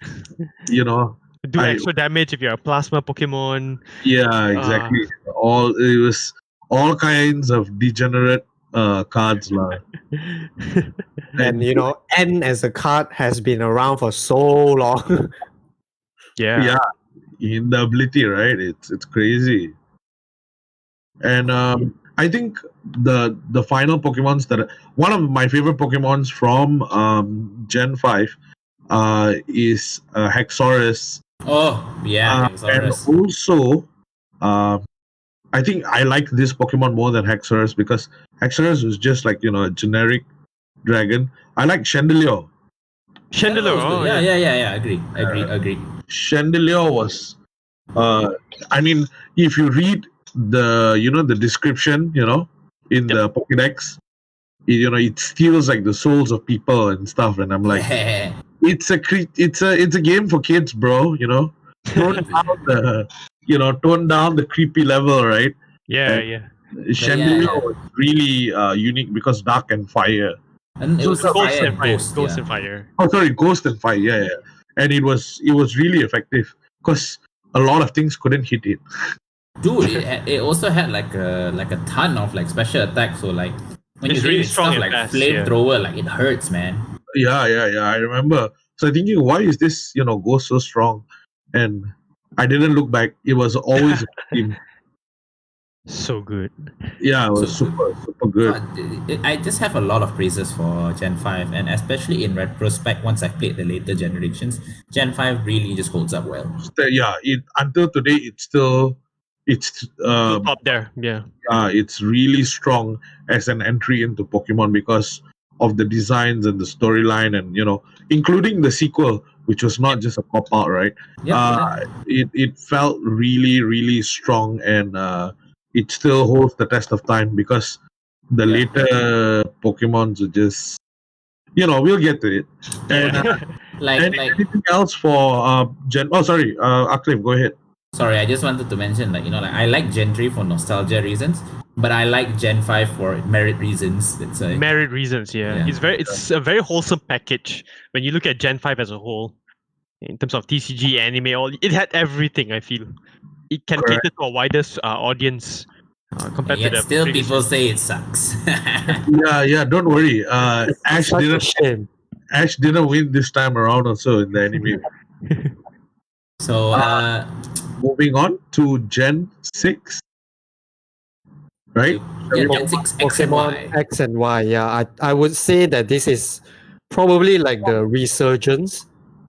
The beginning of the resurgence. Yeah, it's probably like the beginning of the resurgence because of the whole entire 3D. The whole thing is 3D. Definitely. It just hits headline. Like everyone is like, "Oh, Pokemon is finally 3D." Like it's just really big because everyone was like, "Oh man, it's just 2D."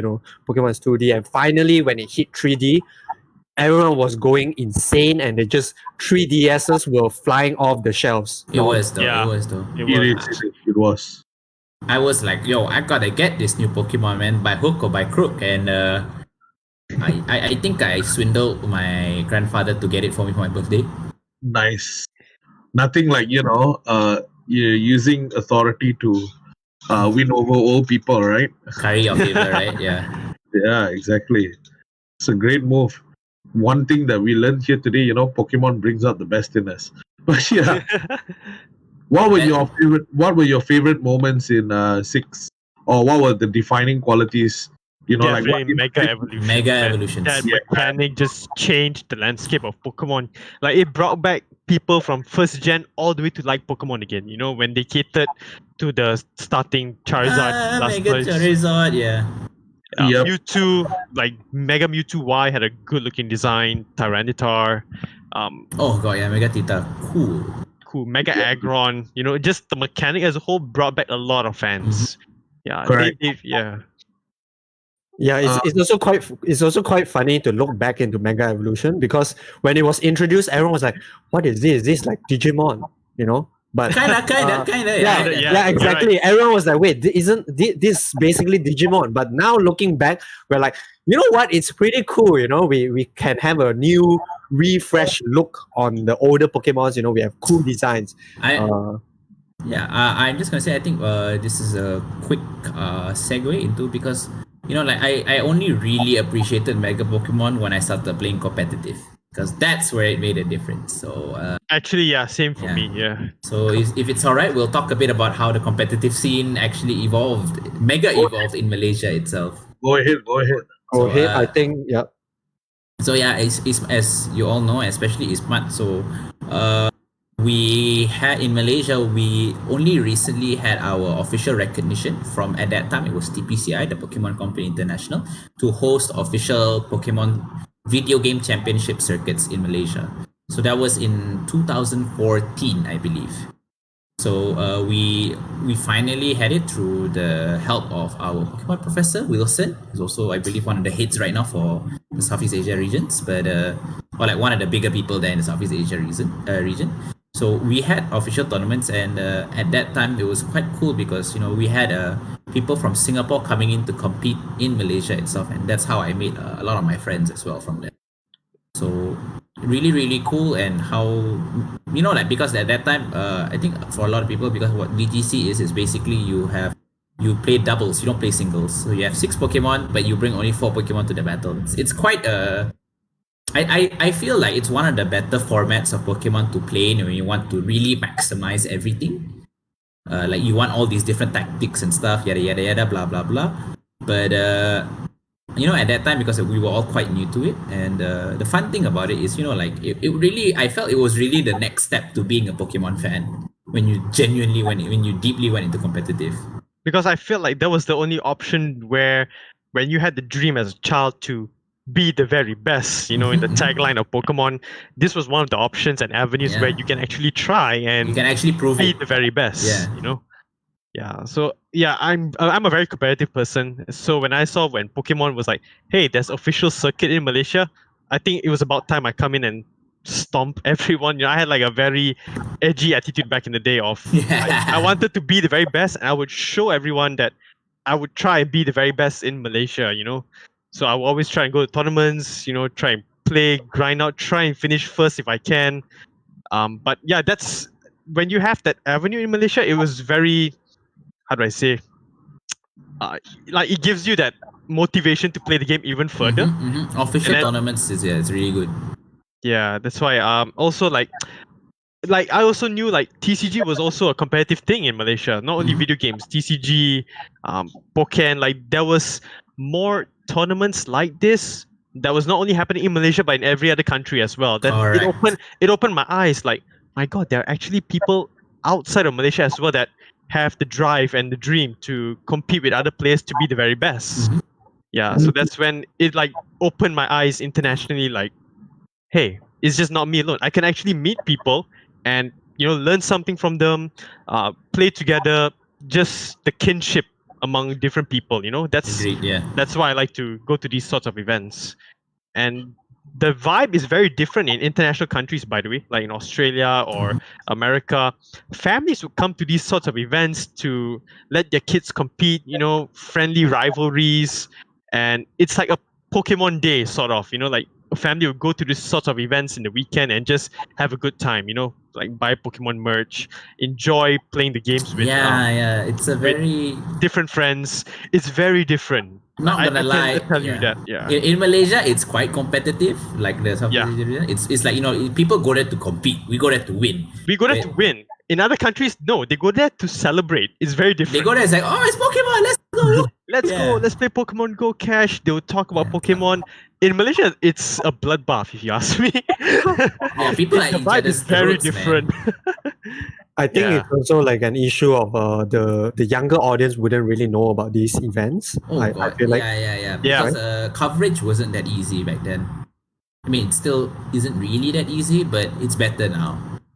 Yeah, I would say it's better now. I attended a few of the competitive. I think I attended the regionals during XY. It was in I forgot where. No, not Coffee Fiesta. It was in this shopping mall. I forgot what's the place called. But anyways, like once I go there, I was expecting maybe, you know, there would be a bit more younger audience. You know, like probably primary school children and so on. Same thoughts. Yeah, exactly. And when I arrive at the place and register, I'm just looking around. Everyone is in the masters category. Yeah, you see people in the 20s to 30s there. They're all going like, so I think Mega Heracross is viable. Yeah, exactly. And what pins there? Like the 1 or 2 senior and junior players, they're forced to play in a masters category because you're right, I must. There's just isn't enough masters and seniors player. You know? I mean, there's not enough seniors and juniors. Seniors and juniors. Sorry, And there's quite a lot of reasons behind it, but I would pin it to 2 main things. One is how difficult it is to step into competitive when you're playing Pokemon. And second is Malaysia as a purchasing power country isn't that good, so buying expensive consoles like the 3DS and stuff isn't really in the reach of kids these days. I mean, now different story lah, but you know, but people, like, let's just say this if you had 2,000 ringgit, you'd rather buy a new smartphone compared to buying a Nintendo Switch, right? Exactly. Yeah, that's in the model. That's very true. That's just how things are. And you know, imagine that back then, when the 3DS was going for 6 to 800 ringgit. You know, like it's still a big amount of money, and on top of that, you're going to have to invest another at least 100 ringgit to get a Pokemon game, and then Right, like hundreds of hours just to play the game. You know how to actually get into competitive, because it wasn't easy. Like the easy answer, I mean, like the easy answer is getting into competitive Pokemon is arguably one of the worst things you have to do. The breeding, the training, and you have to get all these small minute things, and on top of that, you're still learning how competitive works. Yeah, it's like I would say the barrier of entry is pretty Correct, high. yeah. So that's a bit of a shame for Malaysia scene. Correct, yeah. And like Pokemon has been trying to do it better, rental teams, making it easier to breed and stuff, but because the basis of it is so difficult, I still think it's one of the hardest barriers of entry. If you're just going from a casual play, you want to start doing competitive. It's not easy. It's not like if you play other games like League of Legends or Dota, where the basis is competitive. So you just need to learn the skills, learn the meta, learn a few other things, but your basis is there. But unlike Pokemon, it's a whole different ballgame. Yep. True. It's like the pre-game setup takes up 80% of the time, and the actual experimentation is the actual 20%. no, it's like 80, like I said, 80% is preparing for a tournament, 15% is testing it out, and 5% is getting your butt kicked in the tournament. Yes.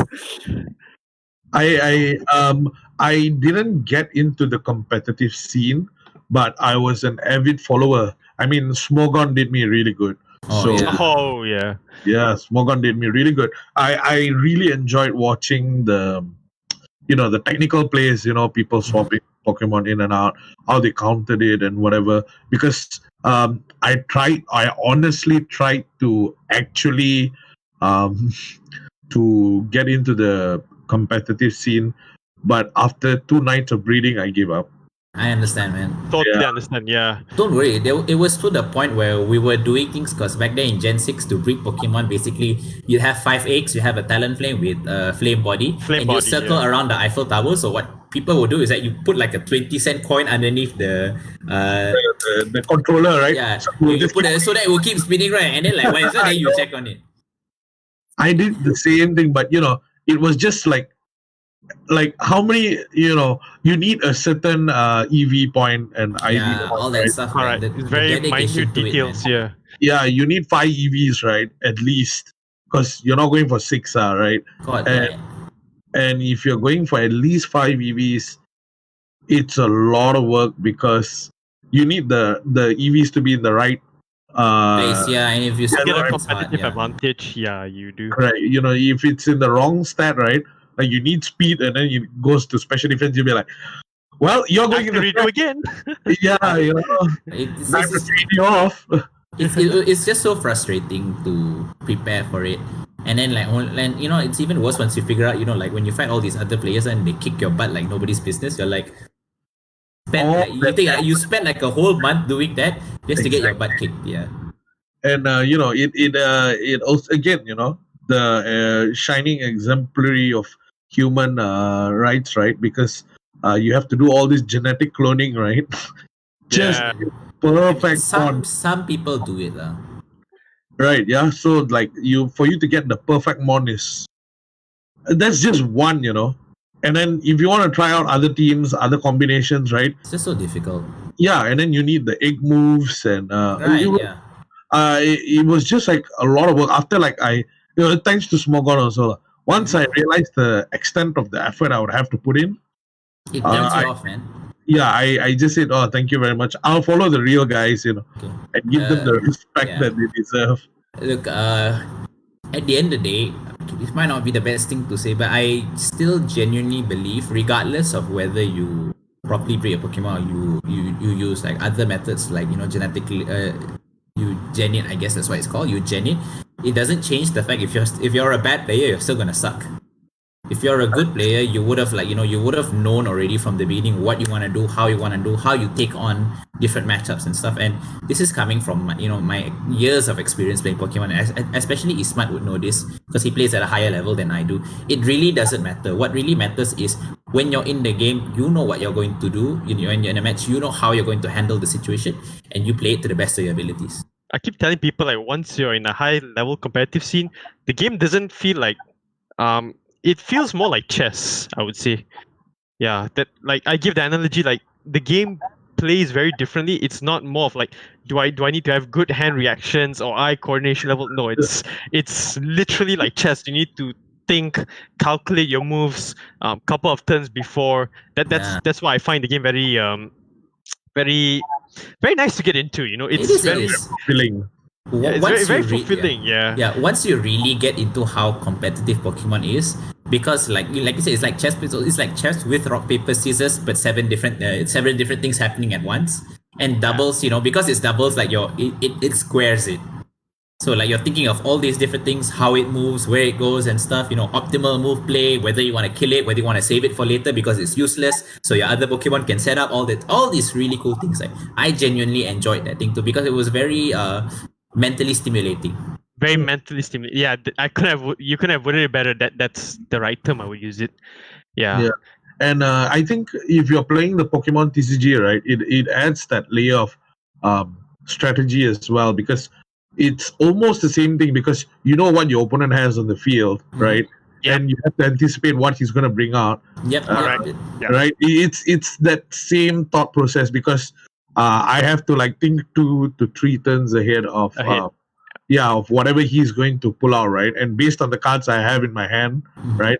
How do you manage these resources for your long term, and how do you win the game instead of blowing all your resources up front? Yeah, correct. There's a lot of aspects to the game mechanically, that you have to manage. Correct. Do I prime, my bench Pokemon? Do I commit to this? To the active, Correct. And then hopefully this glass cannon strategy works out, right? I throw everything out of the water and, I win the game.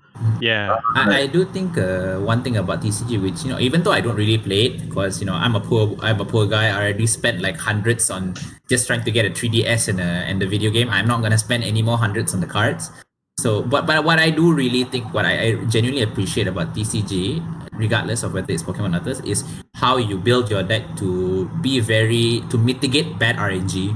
Like you're really building your decks. Okay, yeah, you're looking, like, okay, when I play this, there's a like 7 out of 8 chance I'm going to have this card, which will let me look for the cards that I need to actually play my strategy. Or like, okay, I can change, which I think is really, amazing because it's a lot of brain power to do right. Because I think I play a lot of card games, right? And Pokemon is the only TCG that I know that actively allows you to search for whatever you need. Like if you're gonna play Magic or Digimon or even various other card games like Force of Will, whichever game that you're playing, right? Most of it allows you to look at the top 4 cards, top 3 cards, pick something from there, or take something from the graveyard. Your discard pile. Searching the library or your deck of cards, right? Yeah. Is like the like tier 1, tier 0 ability in a card game. But Pokemon, right? Any trainer allows you to just search for whatever you need. You want basic Pokemon, go. You want energy, go. Right. Whatever you need, you have it in your hand. But okay, now you have it in your hand. How are you going to combo it off, or how are you going to like use it as a silver bullet to your opponent? And that's what makes Pokemon TCG so interesting because you can have your silver bullet in your deck. Yeah. Like a lot of like games like Magic and everything, right? Your silver bullets are all in your sideboard, or once or twice, right? You might get lucky, and then whatever that it's in your main board, silver bullets, everything else. But it's really difficult because you don't know what your opponent is running most of the time, right? Unless you see these pieces come on board, you're like, okay, he's running this deck, right? I need this Pokemon to actively counter it, right? But in Magic, it's tough because most of the time, if they're going to lose, right, they're not going to drop anything that's of value for you to understand the deck. They will have like, all this, then they go to game 2 and then they sideboard in stuff. But in Pokemon, you need to be actively on your toes, like you have to, before you commit to the tournament itself, you gotta think like, okay, the meta is gonna be ADP, right? Yeah, And I'm you gonna got your deck list has to be like on point. It's like, okay, if I meet this is how I'm gonna beat him. If I meet this deck, I'm gonna beat him like this. correct. Yeah, you don't have that option, but because you have cards that allow you to search for basic Pokemon EX or GX enablers, right? Things that even enable strategies. So you get all these silver bullets. So there's like a fair chance, But then once you get all these things right, you meet all the jank decks in the tournament, right? And then your plan just goes downhill from there. And you'll be like, what? Everyone is fighting ADP. Why am I fighting this Colipede guy, Yeah.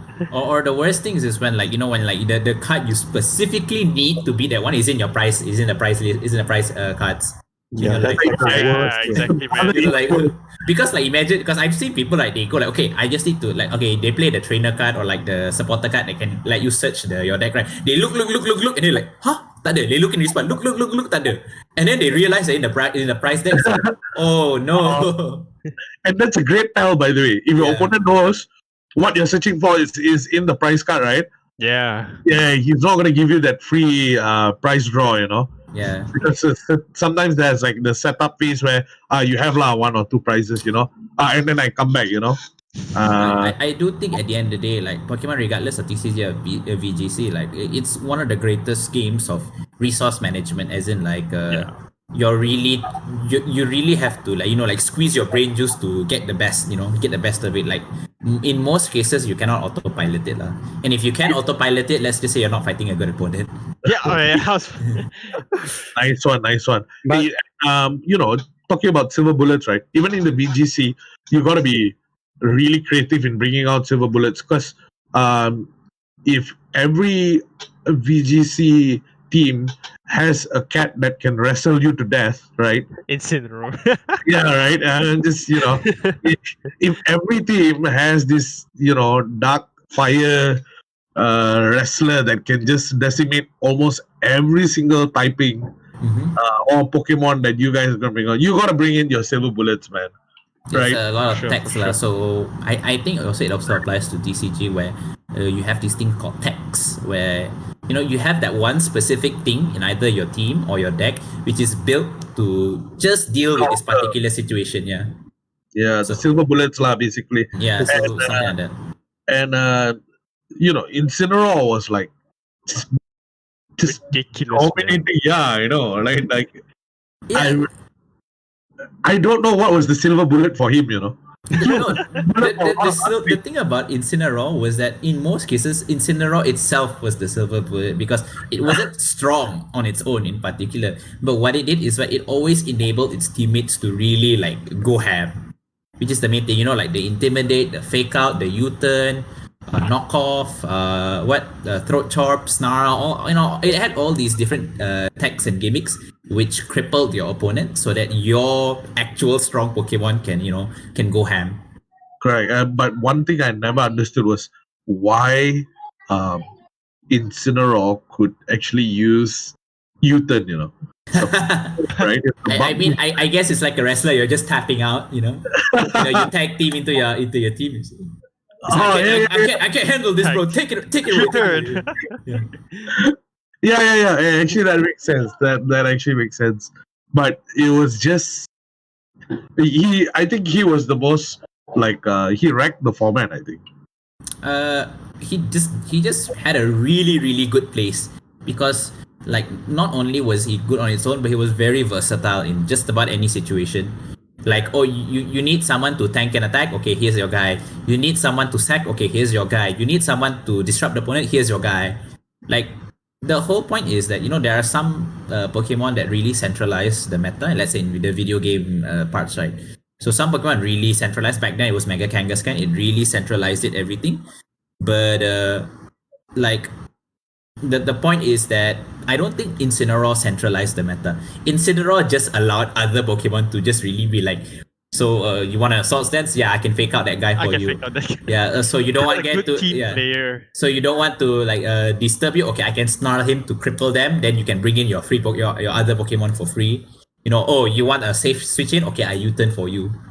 I It's think just like speaking of the centralized Pokemon, I think like the genies is probably like everyone was running the genies at some point, and I think that's when I started coming in because Landorus was just that good. It was centralizing. It was yeah, just it that was good. so good. And basically, I also want to bring this up, right? What inspired me to start playing competitive was actually because of the champion on that year where there's the Picha, what's the 2014, yeah. Pachirisu, yeah. Yeah, Pachirisu, yeah. Pachirisu, yes. And I was like, wow, you can use a Pachirisu to be the world champion. And that kind of inspired me. But following that year, immediately you could use the genies, right? I believe. Yeah. Yeah. So at that time, I was like, okay, you know what? I don't want to spend too much time trying to re-roll the legendaries. Yep. And I just went in without a legendary in my team, and man, facing against a legendary team with a if your team had 0 legendaries, facing another team with 1 legendary, it was so hard, to be honest. Maybe it was just me, you know. It was fine, but yeah, like one thing that I know, for those people out there who really want to get into competitive Pokemon, one really good advice I can give is that yes, you can make just about any Pokemon you like to be viable to a point. That is a given. But what you don't have, what you have to realize is that in a game where it's one competitive and two where thousands of people are squeezing their brains to make the most optimal kind of play, the optimal kind of team, there are always going to be Pokemon that do much better in certain scenarios for the simple reason that one, Nintendo designed them better compared to other Pokemon. It sucks. Yep. And two, it's just that the role they play in the meta game that we have is just so valuable. Like some people complain, why is it that Primal Groudon or Primal Kyogre was so good, was so strong? This is Gen 6, and the reason is because they had really good moves. Their abilities changed how the meta game worked into a forever weather war. Yeah. But Weather. yeah, but here's the thing. Why Pachirisu was able to take the win in 2014 was the simple reason because that was the tech or the silver bullet, as Char called it, by Sajin Park against the other people. Because the thing is, like, when you play a competitive, you're not just studying how the meta game is. You're studying how your opponents play. You're studying what are their tendencies in game. How are they going to play? What do you think they're going to play? What they're going to bring to the field. And it's one thing that I feel that one of the most important lessons is if you're going to play, especially in competitive Pokemon, whether it be TCG or VGC, is prediction. You have to be in your opponent's head.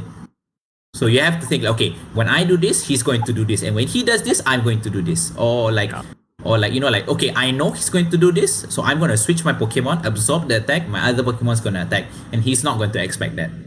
You have to make those calls, and most of the time it's very split second. Because you don't have a lot of time, especially if you're playing VGC. You have I think right now it's a 30-second timer. Yeah. So that's why there's an element of poker into the game on how you quote unquote read your opponent. Like how good are you at calling his bluff to make a different play? Yeah. Hang on. I would say in Malaysia, especially because we had I think Ismat knows this well. So in comparison to Malaysia, people outside the country, let's say US, Australia, and stuff, they have a very, I would say, their play style is quite quite set. Okay, this is how the play. It's just how, I don't know why, but maybe it's just them. This is how in general they all play. But when you come to Malaysia, people are just playing whatever the hell they want. Whatever they want, yeah. And not just whatever the hell, but people are playing however the hell they want. So you think let's say for example, I have a Blaziken on field and you have a Landorus. So in your head, dude, this guy is not gonna stay with this Landorus. He's gonna switch out he's gonna switch out his Blaziken because I'm gonna press Earthquake and kill that Blaziken, right? So I'm gonna make that call. I'm gonna switch out my Landorus to take something in, and because I expect him to switch the Blaziken for them. But no, this guy, he just stays here with his Blaziken, hit the guy, and then you lose one Pokemon just like that. That's the amount of predicting and the brain, the brain power you have to use to be good at this game. Big brain. It's basically the opponent won't know what I want to do because even I don't know I what also don't know what I want wanna to do. Yeah. So like you because not to say you overestimate your opponent, but you're in a sense you're kind of overthinking your own strategy. So, but like sometimes you really get that big brain play, you know. And like I have those moments too when I play and it feels really really good. It's like, okay, I know this guy is going to do this and I'm gonna pull a move that he doesn't expect. Like I switch the thing, I absorb the thing, and the other thing is setting up and he goes like, oh god, I just threw the game. Nice. Or yeah lah. Go ahead. Sorry, so it's those moments where where you call things like I said, like, okay, he's gonna predict me to switch up because I'm afraid of his Pokemon, but I'm not gonna afraid. I'm gonna keep attacking because I'm going to be able to get the KO when he switches in. So a lot of time that happens and the opponent just goes like, how did he call the bluff lah? Yeah. It's really It's an advanced strat, Yeah. and split second thinking, just like you said. I gotta cut Gen 6 short. We still have 2 more gens to go. Before we move out from Gen 6, I want to ask you guys, what were your favorite Pokemons? What were your favorite starters? Starters Starters for me, Greninja. Greninja. Easily. How Greninja gang. Greninja, man. I was thinking, no, Firefox that becomes a fortune teller, Firefox. And then Chespin was, I don't know what Chespin was, Yeah. Yeah, see. But Greninja was that cool Pokemon, Yeah, Froakie was like, this blur guy who didn't get enough of sleep. And then, and as he evolved to Frogadier and then he became Greninja. Greninja was like, yeah, boy. Yeah. Especially his shiny colors. Oh my god, the black that was a and real accent. ninja, man. That was a real ninja. Exactly. Wonderfully. Even the anime, right? When they got into Ash's Greninja, Ninja. Yep. that was also pretty cool, right? With that water shuriken was like bigger than itself. Yeah. Yeah, right? It feels like the Pokemon company, they know, like, yeah, this is the cool one in that generation. It's also even featured in Super Smash, out of like so many Pokemon. Yeah, True. and when I went to Japan last year, God, when I say that, it feels like 45 years ago. When I went to Japan last year, Pokemon. I went to 3 Pokemon centers, right? One in Ikebukuro, one in the airport, and one more in some mall. Can't really remember. That was just it. There was no Froakie, Frogadier, and Greninja plushies, goods, merch. All sold out. All sold out. All sold out. Not gonna lie, official Pokemon stuff sells like hotcakes, man. No, but this was like there was like a lot of Chespin, Chestnut. There was Fennekin everywhere. Yeah, Fennekin is pretty cute, right? But Greninja and everything this is over 3 stores, by the way. Everything that was Greninja, that entire line was sold out. Like that, right? Swept up the side. I wanted to buy a deck box with Greninja. It's nothing. Sold out. All sold out. Even Rayquaza was still available, but Mega Rayquaza was still available, but Greninja, Japan's favorite. They love him. Yeah, Japan's favorite him. Pokemon. Yeah, they love Greninja, man. I just want to quickly mention how really, man, once people got used to Mega Pokemon, man, they were just eating it up, man. Like when the plushies were released, like, dude, the Mega Rayquaza plush, gone. The Mega Metagross one, it was damn hard to find, gone. It was it was legitimately one of the most popular ones, man. Mega Charizard, all gone also. What were your favorite Mega evolutions besides? A lot, man. Besides I'll go into Pokemon later, from Gen 6. Right. But what were your favorite Mega evolutions? Because the standout for me was like, again, as a Charizard fan, I was thinking, wow, Charizard X has to be. Yeah, I was thinking Charizard X is a black Charizard, X Finally, yeah. And there was Charizard Y, which looked a lot more like a dragon, and it also gave Charizard the dragon type, right? Yeah, good ability. Oh, it was the X, the one that gave the dragon type, the black It one. was the X with the dragon type. Yeah, that one became Fire Flying, sorry, right? Fire flying, yeah. I was thinking, yeah, but Charizard has always been able to fly, right? Like, but yeah. Anyways, yeah. So Charizard X was extremely good. I like Tyranitar. Alright, The weird ones were Salamence, right? Quite weird. He became like a he's like a Luna. jet, like a disc jet. Yeah. Look. I called. So funny story about it. I like to say it's a croissant because it looks like it. No, here's the thing. Because I was in Hong Kong playing it, so I had Mega Salamence on the team. So I called it Croissant Dragon, and I was on the stream like for one round. And people, they were going like, it's like because they didn't really know what the croissant meant and stuff, croissant dragon. So there was like, and then in the end, for some reason, it became buffet dragon. Buffet dragon. Yeah, buffet dragon. Yeah, because I asked one of my friends, she like, well, what the heck are they talking? He said, they're calling your Salamence buffet dragon. And I'm like, okay, I guess. So like that's a name that's sick. Whenever I catch a Salamence or like a Vega, I'll name it Buffet Dragon. Buffet Dragon, that's cute. I see no connection from croissant to buffet. How? Like I don't see the connection there. I don't know, man. You don't need to, man. Fennekin to Delphox, there's no connection also. Facts. But yeah. But some of the other ones that I thought were quite interesting was like Pinsir. Mega Pinsir, yeah. Yeah, Mega Pinsir and Heracross, they give they really breathed new life into their It genuinely did, yeah. A lot of Mega Pokemon really pushed them into the limelight. Agrod was just a lot more bulky, I think. It's alright. I like the origin. I like the normal Agrod better, honestly. Yeah, the Mega Metagross was cool. I think Mega Metagross is one of the highlights of what Mega Pokemon are. Yeah, that was pretty cool. I thought the beautiful one was Absol. Quite. Mega Mawile was for me. Mawile, those were Mega beautiful Mawile. looking ones. Mega Mawile was one of the best. There was some redundant looking ones, like the ones which really didn't stand out. I'll give you an example, like the Lati twins, Latios, Latias. Yeah. You can't differentiate them at all. Even Mega Lopunny, right? Okay, Mega Lopunny and Mega Sableye. These four, I just could not vibe with any of them. Really? I like Mega Sableye though. He had a big shield. The chest pieces became a big shield. Yeah, it became a big shield. I don't know. That's kind of funny though. It's kind of funny. But you know what's the real deal? The real deal one? It's really Mega Garchomp, man. You could wow, and it actually sucks. Yeah. Yes. Very underwhelming. That was the sad part because he had like two talons, right? Yeah. Like claws, Yeah, and he didn't do anything.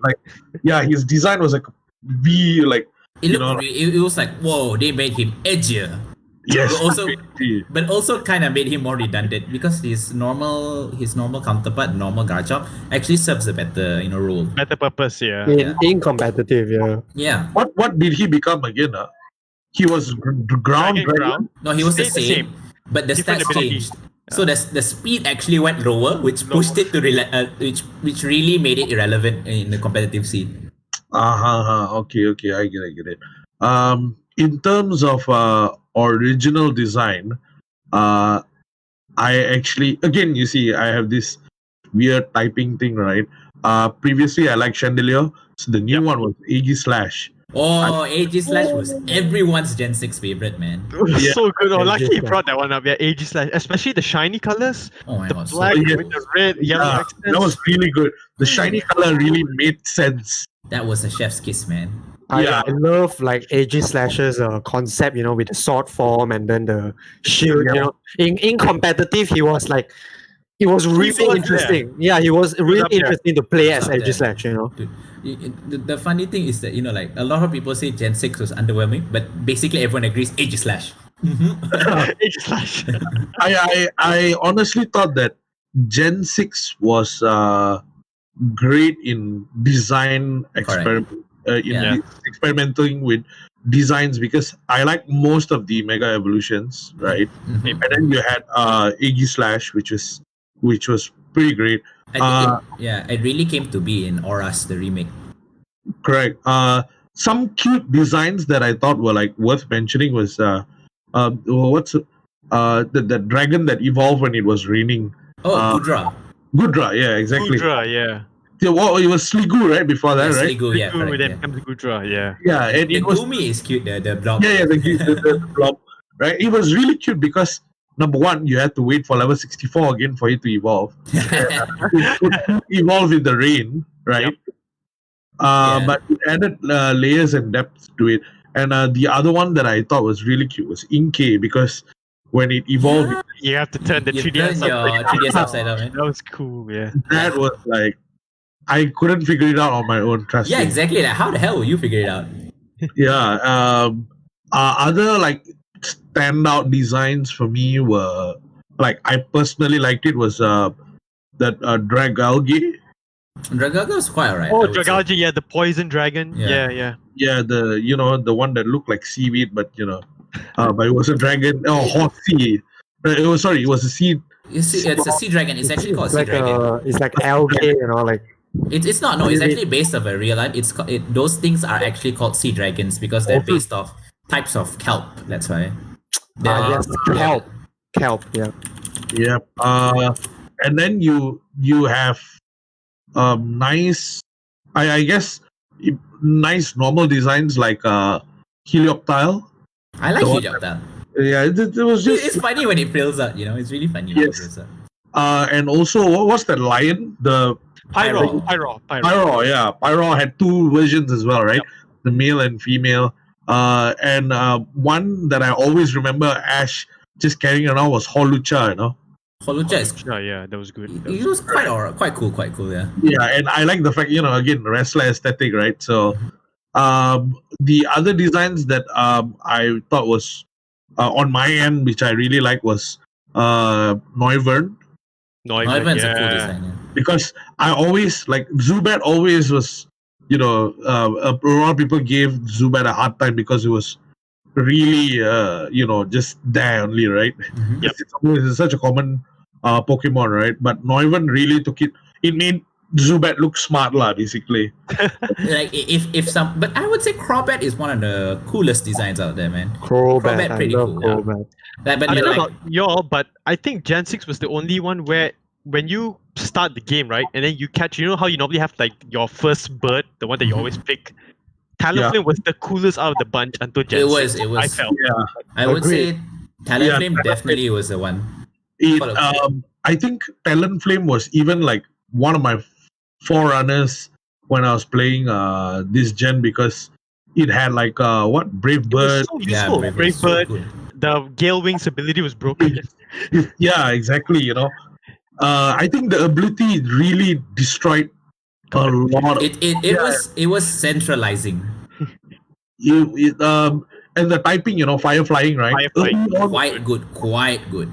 Early on in the game, it really made a difference because fire was very hard to come by. Actually, even Correct. You won't get Pyro until much later in the game. Dude. So having Talonflame was so clutch. Having Talonflame gave you the perfect excuse to choose Froakie, man. It's like, yeah, I'll have Greninja because my fire type will be Talonflame, man. Easy.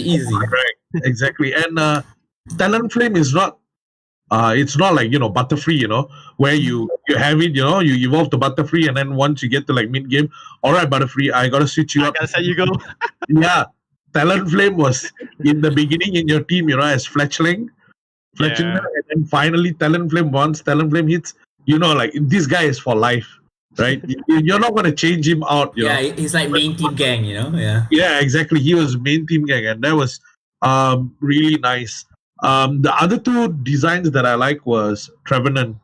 Like he had that, Yeah, that was good. Very unique design, man. yeah, very cool design, right? And Phantom, the difference between Phantom and Trevenant was like one is like a cute Casper like ghost, and And the other, the other one is like a literal forest. It's like, yeah, I'm going to take your soul. Yeah. yeah, it's like a haunted forest design. It was very nice. And finally, the last one that I have to mention because I really like the despot. The despot typing on this is Tyrant into Tyrant. The wrong. Tyrantrum was Like a pretty cool. Tyrannosaurus. Yeah. Yeah, because I like the fact that he was a tyrant and he liked to throw tantrums. So the pun really worked there. He was like a despot dragon, right? He was like a man. He was a control freak, lah, basically. So yeah, that was a fun line. I really enjoyed the puns in this version as well. Right. Anything else from Gen 6 guys? I think Pokemon X and Y, the Pokemon design, everything is, I feel like it's really great, spot on. But it feels like the beginning of where they make the game too easy, Kind of. See. right? Like, because they introduced the EXP share that you just switch on and everyone gets it, right? Okay, yeah, you're right. Yeah, Right? X and Y is when they took like the difficulty levels much lower, making the barrier of entry way lower. It's more accessible for everyone. Like you Yeah. don't need a guide. They handhold you throughout the games from X and Y onwards till today. Actually, Sword and Shield. Yeah, you're right. Yeah, good point you brought up, Amos. I feel like I mean like I think Aqlif said X and Y was slightly underwhelming, right? Mhm. Right. But I feel like I'm willing to give X and Y like the free pass because it was bringing everything to a 3D space. So I feel like okay, they might not be breaking dream new grounds because 3D, but it feels like the beginning of when they change the angle of where they're designing the game. They're designing it in a way where we want to make this game so easy that basically anyone can play it. Even basically anyone can play it. So I don't know if this is great for like the casual audience because some casual audience might want the challenge, but I feel like this is where the beginning of the new angle is. I think- guess. Just adding on to what Amos is saying, I think the difficulty took a dip and the storyline also took a dip, I feel. The villain it felt like a slight dip because the legendaries were a bit I don't know, a lot of my friends like Xerneas. I just thought I couldn't see the X in Xerneas, right? It was really hard. While Yevtel was like super on, I love the design for it, and you could clearly see the Wyler. Even Zygarde, you could see clearly the Z. But I like it's a profile like the Z, yeah. Yeah, I like all the forms Zygarde has. Yep. But I think the guy who stole the design on that front was actually Hoopa. Quite, yeah, Hoopa, yeah. Ooh, right. Hoopa Unbound. Oh, Yeah. so good. Hoopa, yeah, and Quite All the rings all coming out. Oh, wow, I missed Hoopa, it. So good. and Hoopa also destroyed the TCG. I remember Yeah, it did, yeah. Yeah. everyone was playing Hoopa, man. Whether it was Unbound or not, right? Yeah. You had minimum one copy as a silver bullet in a deck because he countered other psychic decks. So there was a lot of like usages for him. I remember, but a lot of people played Hoopa EX because when he comes into play, he just searches out 3 other EX Pokés. All right, Right? 3 other EX, then you can just put it into your hand. Oh, that was so good. Basically, Because he was set up. Yeah, because he was like the Pokemon, because in the lore, he's like, he finds other legendary Pokemon and stuff, right? Yeah, and he's a genie, right? He is, yeah. technically, yeah. So that was the first time I thought like a genie can be a Pokemon. I'm just waiting for the chewing gum Pokemon now. Right, and okay. So anything else for Gen 6? Gen 6 was really Quite a bit to talk about. But Yeah. I think let's move on to less greener pastures, Gen 7. Gen 7. All right, Gen 7 guys. I have so much to say, but it's not what you all think. Go ahead. Okay, let's just quickly go over how the game was in general. I don't think Sun and Moon was a favorite of mine. I it's fine for them to change to do like the other than gyms, which is is okay because gyms is in the end is a gimmick. They had their own quote unquote game gimmick with the Kahunas and the totem Pokemon, but Right. But what I think was really lacking in that was that when you did it, it really didn't feel as if you were achieving much at the end of the day. And here's the thing, I do think Lusamin as a villain, or as a quote unquote antagonist of this, was one of the better written villains, I would say. But at the same time, it just didn't hit as hard because at the end of the day, I felt it was a bit of a cop out with the Ultra Beast. And that's how I kind of felt about it. Like, I like the Ultra piece. Buzzwole has always been my favorite at the moment of its reveal. But other than that, other than that, I can't really say like the story of the game was as pleasant as I would want it. And I think one of the worst things, especially, is in Ultra Sun and Moon, when you go into the other dimensions to catch the legendary Pokemon, were so infuriating because you had to do this like a Space Invader kind of style, dodge all these things, speed through it, and then go find a portal to go into it. So annoying. And different colors had different denominations. Like, yes, further you go in, right, then it becomes rainbow color, and then Yes. that'll be like a special legendary. I remember. you lose the novelty after the first dozen times because it just gets repetitive, annoying, and like what are you gonna do, man? And it is random, which is a problem. I think for me, Sun and Moon was a step down from X and Y in terms of like graphical excellence. It felt like, even though it was like a new, they said like they did like a lot of changes. I felt like X and Y did it better. Or probably Yeah, sure. I felt like the transition from Gen 5 to Gen 6 was a huge leap rather than Gen 6 to Gen 7. It was. It felt like, it was still the same, Look, but Yeah. with very few additions. And the fact that they didn't have Mega Evolution kind of bummed me out. it They bummed do, me. actually. They did later on, Yeah. but basically no new Mega Pokemon were introduced. Yeah, at least Mega Evolve was still Because there. I believe at that time was Z moves. Yeah, Z moves. Team So moves took like, center stage. I would say I would say Sun and Moon. I think I said this previously. I'm okay with them trying out different things because instead of the gym, you had the trial, and they had a much more focused. Like the storyline is much more focused and much more in the forefront. You have cutscene in the very beginning. Some of the common complaints were that like the first 30 minutes or even longer, you were basically hand-holded and you have to go through the cutscene after cutscene and talking. So it's a very different experience from the previous game. It was.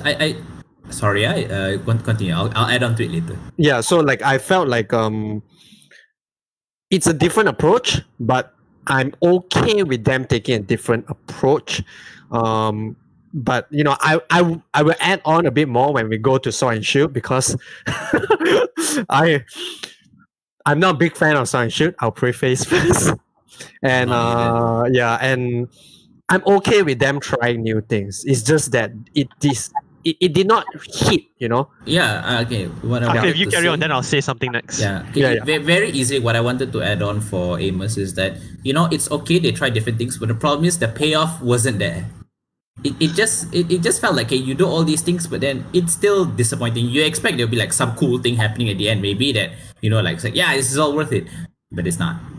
I agree. Yeah, like so basically it's like them trying the new thing, but it just didn't hit. And it didn't hit off at the end. But I guess Ismat has some good things to say about the game. No, I'll be fair. Like there were some things I just didn't like. Like I'll add on to what Emma said. Like for example, the story structure where you start off with that 30-minute cutscene. For example, there was a lot of very cutscene. It's a very cutscene heavy game, guys. Let's face it. A lot of cutscenes, no dialogue, nothing. It's all text down there. It's very hard to get invested in, right? Emotionally, as the story progresses. You see, like Sun and Moon, like you said, I just didn't like how they planned some things. I just think they could have executed it much better.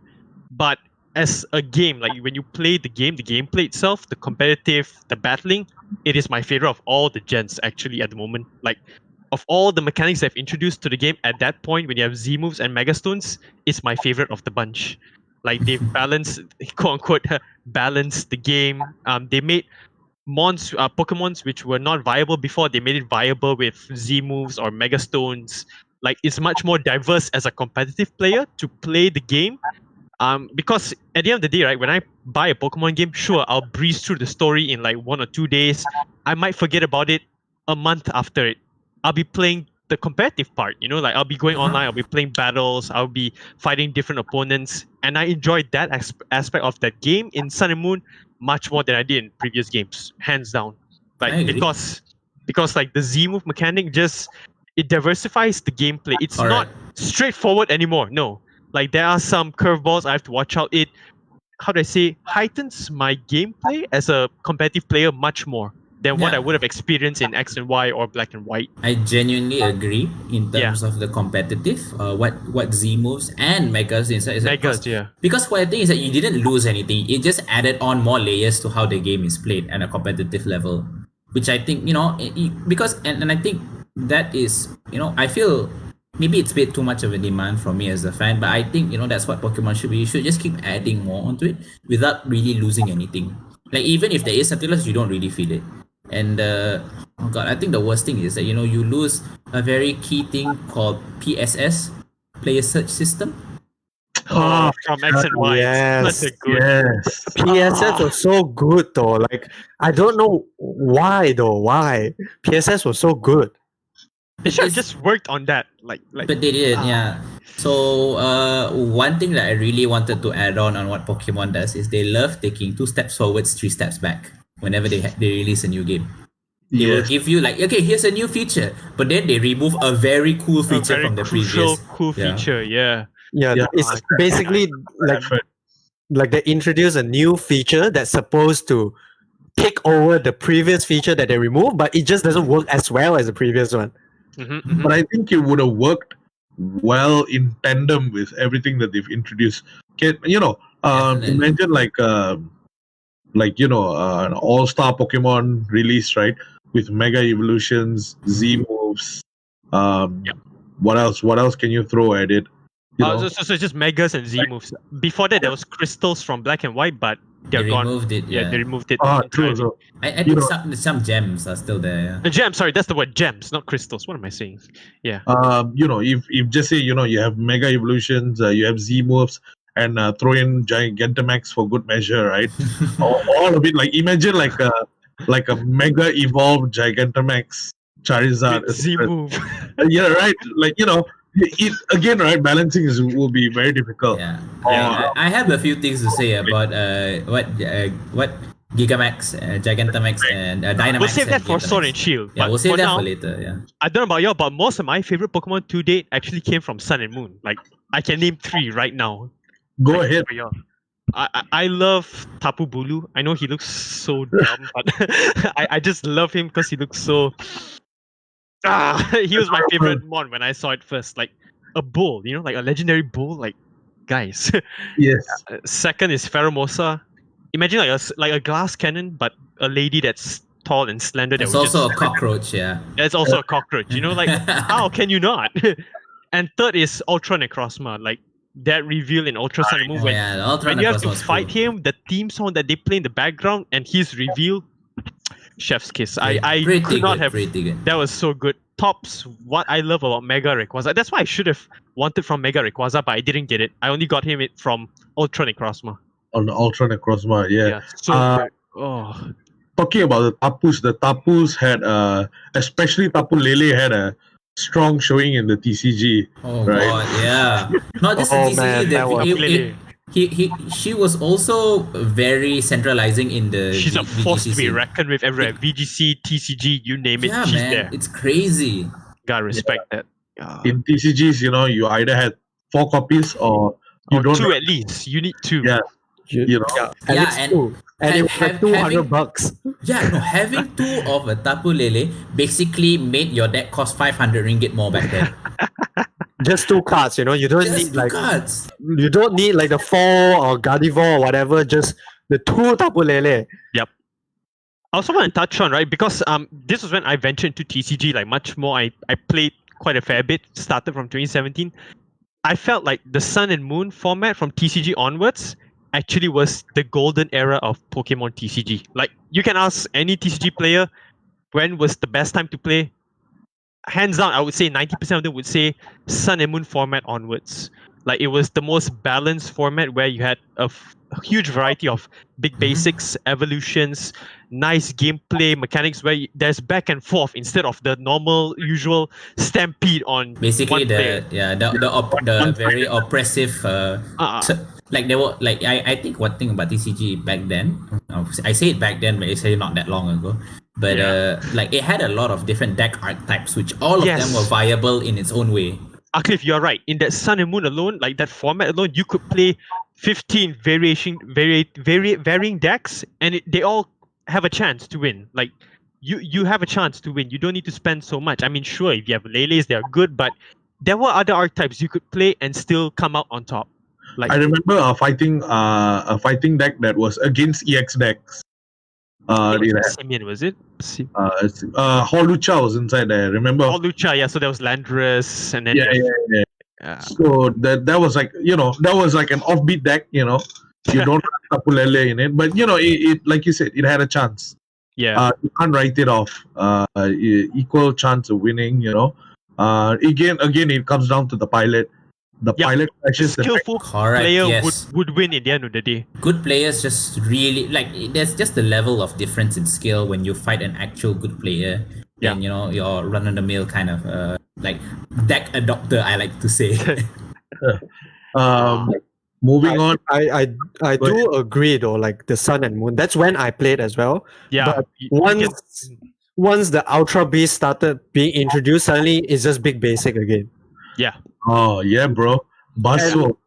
Buzzwole, yeah, exactly. Buzzwole. I remember Buzzwole decks, man. I genuinely remember. Jet Punch you. That was basically the time where I fell off because I was playing Metagross GX and Yep. I stood a chance, but once Buzzwole was everywhere, I'm like, what am I gonna do against that, dude? All right, Yeah. Amos, you played the Metagross format. Yeah, that was the time I mentioned where that was the period, the golden age of PTCG. Yeah, when you came and- in. That was the one. And we had Gardevoir, you had Garbodor, the I one that remember. Trampa, so many. I can Decidueye, Ninetales. Yeah, exactly. It was very vibrant. But then once Buzzwole came in with the Ultra Beast, And it's just big, Zoroark. it's just big basics everywhere, And then I'm like, what am I gonna do? My Metagross is just I can't even get one Yeah. Metagross out, Because It's not big Buzzwole. basics, it was swole basic. Yeah. Whoa, it like was different, man. Buzzwole. Dude, because I remember how Buzzwole decks work was basically like you pump up its damage till its Jet Punch just kept sniping at the bench Pokemon, The right? bench Pokemon. Yeah. Exactly. And then like, oh, I need to fight the main guy, and then he uses the strong attack. I forgot that one. The So two, good. the next attack lah, basically. Yeah. The what hammer something. I forgot a hammer punch or hammer arm. I So got there's again Jet CG, I don't Punch know. and Knuckle Impact, I think. Yeah. Knuckle impact. Yeah, that's the one.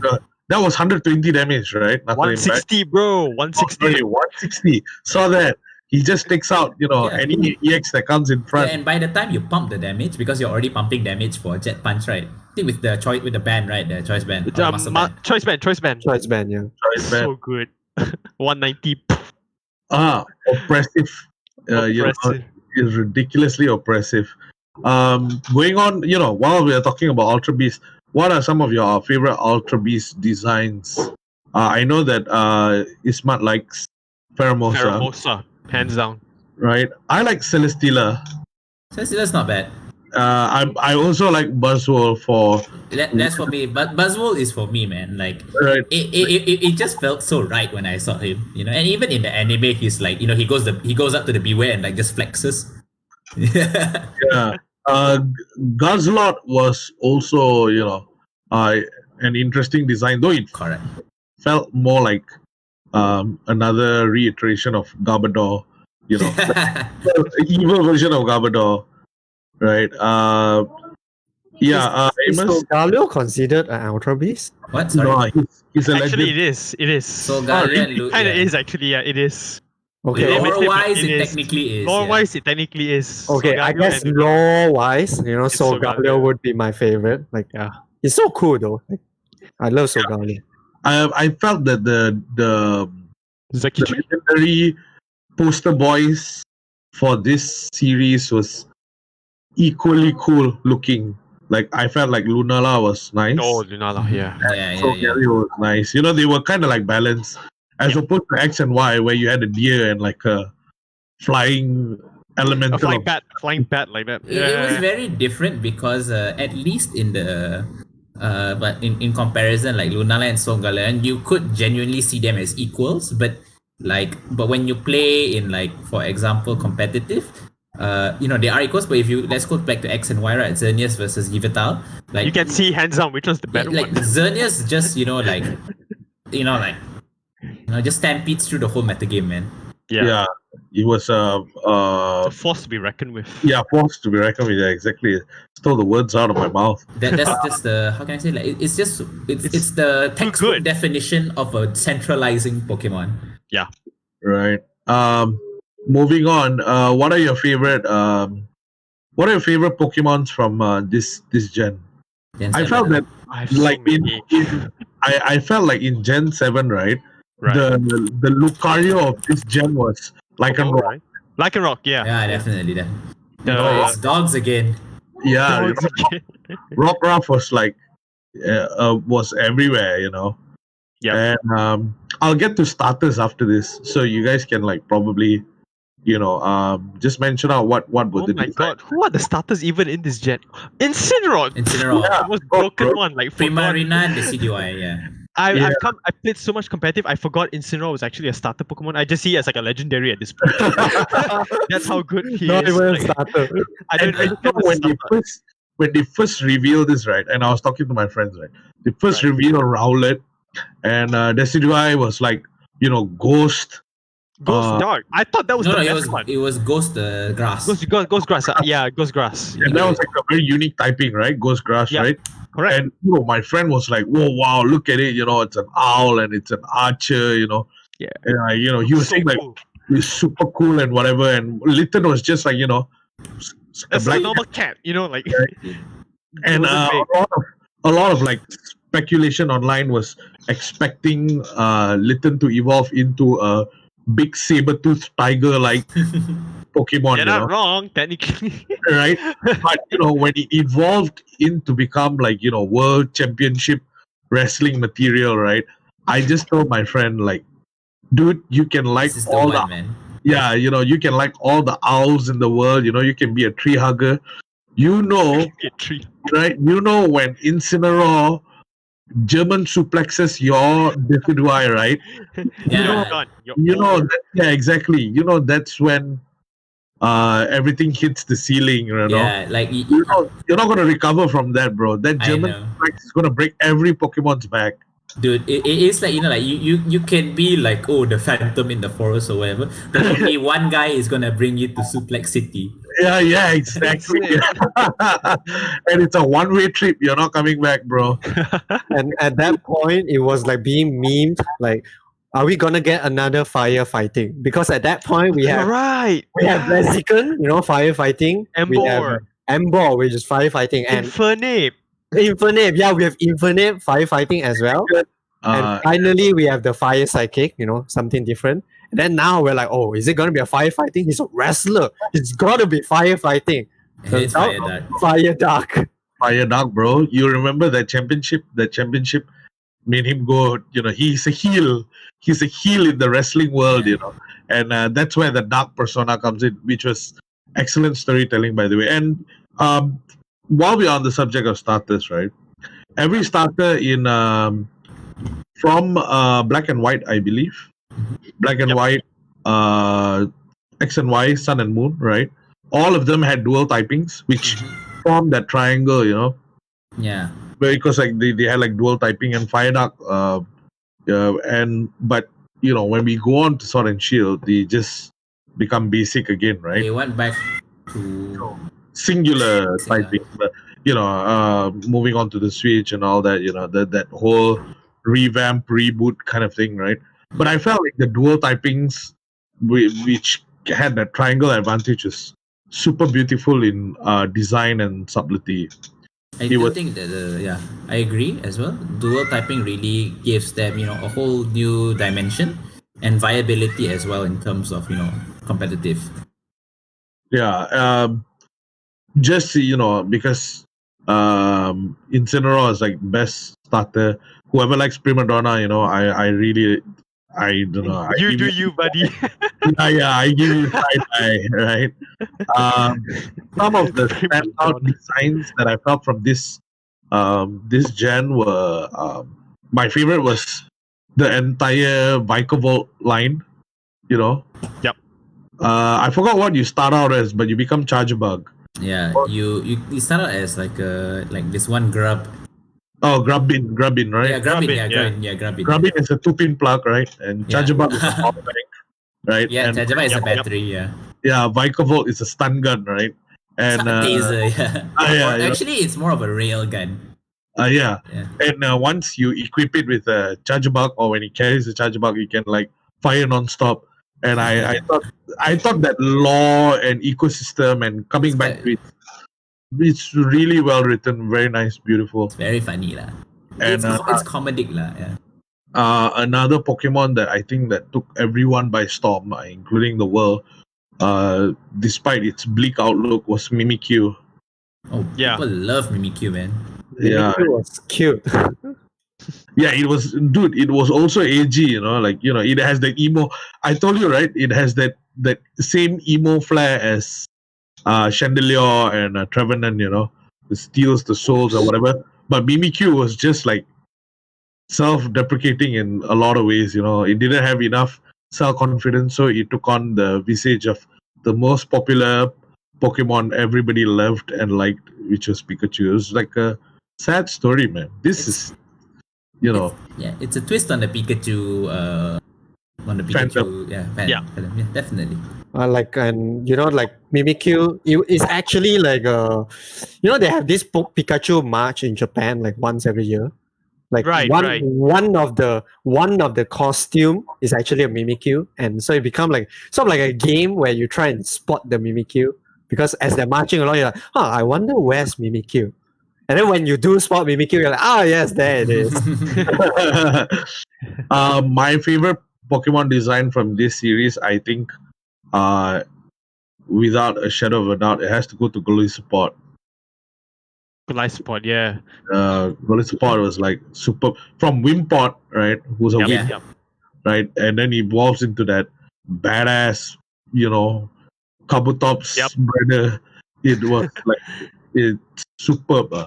Like a more, like a more high def version of Kabutops, the Golisopod. Yeah, exactly. It was very, very nice in design.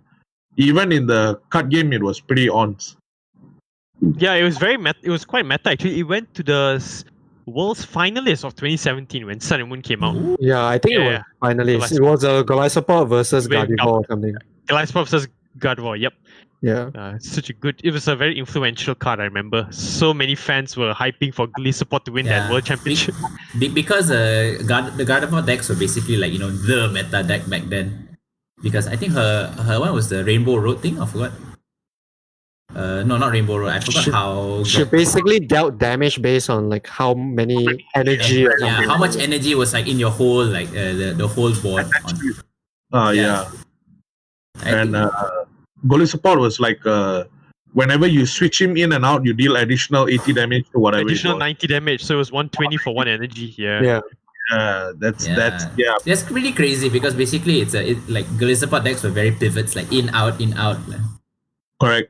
And then you had that thing that reduced the cost to like 0, right? Your retreat cost. Yeah, Floatstone, I think Floatstone, Floatstone. baby. Floatstone, yeah, that was Yeah, a really. Floatstone. Yeah, so So Floatstone reduced everything, and you go back in, you come back out, just one energy, and then you whack the guy. Yeah. I think that basically concludes Gen 7, and now to our most current and most favorite generation. Oh my god. Sword and Shield, man. It's Gen 8. Char, do you have anything? Char, why don't you start with the positive Yeah. ones? What do you like about it? Sword and Shield. What I liked about it, man. What I really liked about Sword and Shield was that we organized the launch event, Yeah. right? Well, yeah. That starting off on a positive note, yeah. Right. That is indeed correct. Right. We organized something. It was pretty cool for all the people involved in Malaysia. If you ask me, because Number one, we had this um, pun competition, right? That Yeah. I know that Wilson was just dying. His soul was just floating. Dude, like but me and you, we were like, keep him, Yeah, keep those puns coming. coming, bro. It's good stuff, right? Yeah. And I remember that the puns were also in Bahasa Malaysia, which was absolutely fantastic. We love that. It was good props to that guy, man. Yeah. We remember we had like a lot of we had a lot of activities going on. Yeah. And I think that was the highlight of it. Basically, just celebrating a launch of a new game. Yeah. I also like the fact that it was on the Switch. True. New graphical capacity. It looks slightly smoother than whatever that was on the 3DS. But It's finally on a home console, yeah, which was big, right? Because we never had like a main series game come to. correct. Look, it's supposed to be big, like, and I agree. Like, one thing that I felt was about Gen 8, and this was actually from a build up from Gen 7, from Gen 6 and Gen 7 when they released Pokemon Go, Pokemon Let's Go, etc. Blah blah blah. They were paving the road for more casual fans to come into the Switch and Pokemon as a consequence. And it did happen. I feel like a lot more fans, casual fans, because they're inclined to buy the Switch, and when they buy the Switch, they'll think of buying Pokemon. So Nintendo, I guess Game Freak / Nintendo did that right in the marketing section. But as long-term fans, let's just say it didn't hit the same notes. I definitely agree, but like as you said, Switch is Sword and Shield is basically one of the new mainline game in a home console, and like Switch is also one of the best-selling console so far. I think it outsold PS4 at this point, right? It did. Yeah. Okay. Right. Wow. So like it's basically Best console. it's basically like the console that most of the people will have. It's sort of like the PS1 and PS2 era again, like everyone has it. I would say, And- yeah.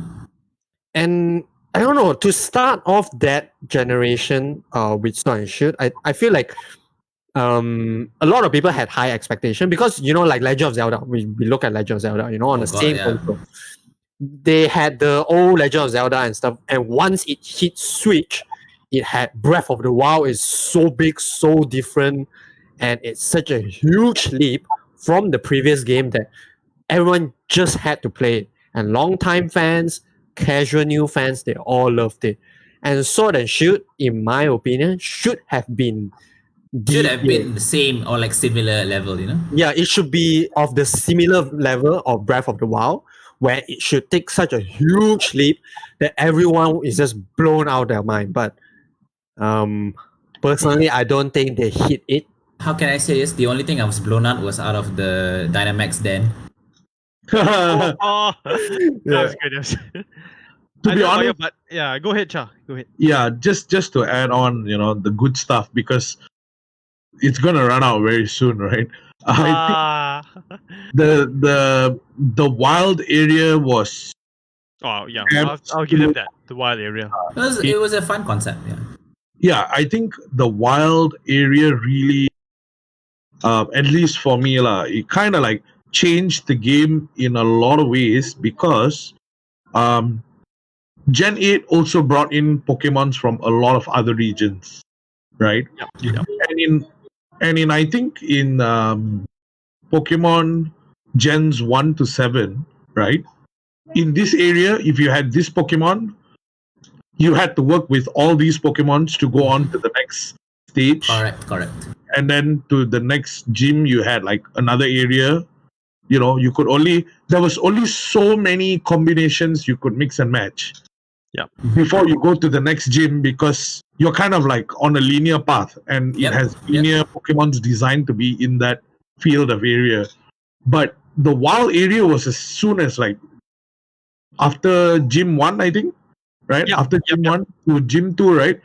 The wild area. Gym 3, I think, like from gym 2 or going to gym 3, then you have to pass through the wild area. Yeah. Correct. So it was so early, in the game, right? Yep. where you could actually formulate your end game team before you even reach, The end game, yeah. before you reach Gym 3, basically. So like you could get like a variety of Pokemon. Yep. And I thought that, the dens were really interesting because every time I go there, there's a different Pokemon, right? So Yeah. I guess that was the beauty of it for me, because I like building teams and just constructing teams, evolving. I enjoyed, and that's what I like about Pokemon, like being a breeder kind of thing. So the fact that all these Pokemons were opened up like so early on in the game, right? It felt like end game content to me, but it was not end game yet. So that was just the idea of like the amount of Pokemons that I could mix and match into a team, despite the roster being cut in half, which I know Amos will gladly, enlighten us with his salt. It wasn't. I actually have a lot of things to say about that as well, because it's not really just about the decks being cut. It's more like, what Game Freak, Nintendo, Pokemon told us about, or they say all these things, and then the decks cut is still there. So yeah, it really hits it off on the wrong note, in my opinion. But It's like, long story short, they've been preaching about gotta catch 'em all for so long, right? And then they just cut off in certain show. But it's not even about cutting the Pokemon. If they cut it out for a good reason, they say we'll bring it back. We are building new models or whatever, we will accept it. And in fact, they did say that because it's the new models and whatnot. But from what people see from the character models and whatnot, everyone basically confirmed that they're using the same models from Sun and Moon. 3DS but previous one. upscale. Yeah, they're basically using the same character model, so that wasn't even a legit argument, to cut it because they are building the models from scratch. If in fact they actually did it, I think I'm much more inclined to accept it. I think fans would genuinely accept that, yeah, they did something new, confirm it's new, they're trying out something new, so we can take this as, not say a sacrifice, but it's just a small cost. Right, but because they're using the same order, the argument is moot, right? Okay. It's like, why isn't it there?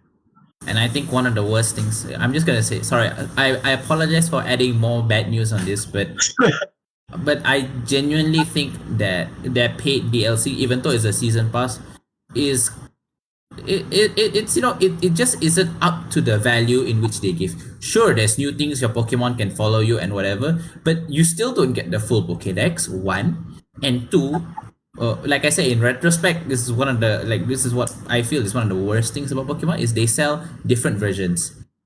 So because on top of having different versions, you have to get the paid DLC for each. So that's a lot, and the paid DLC is like half the price of the full game.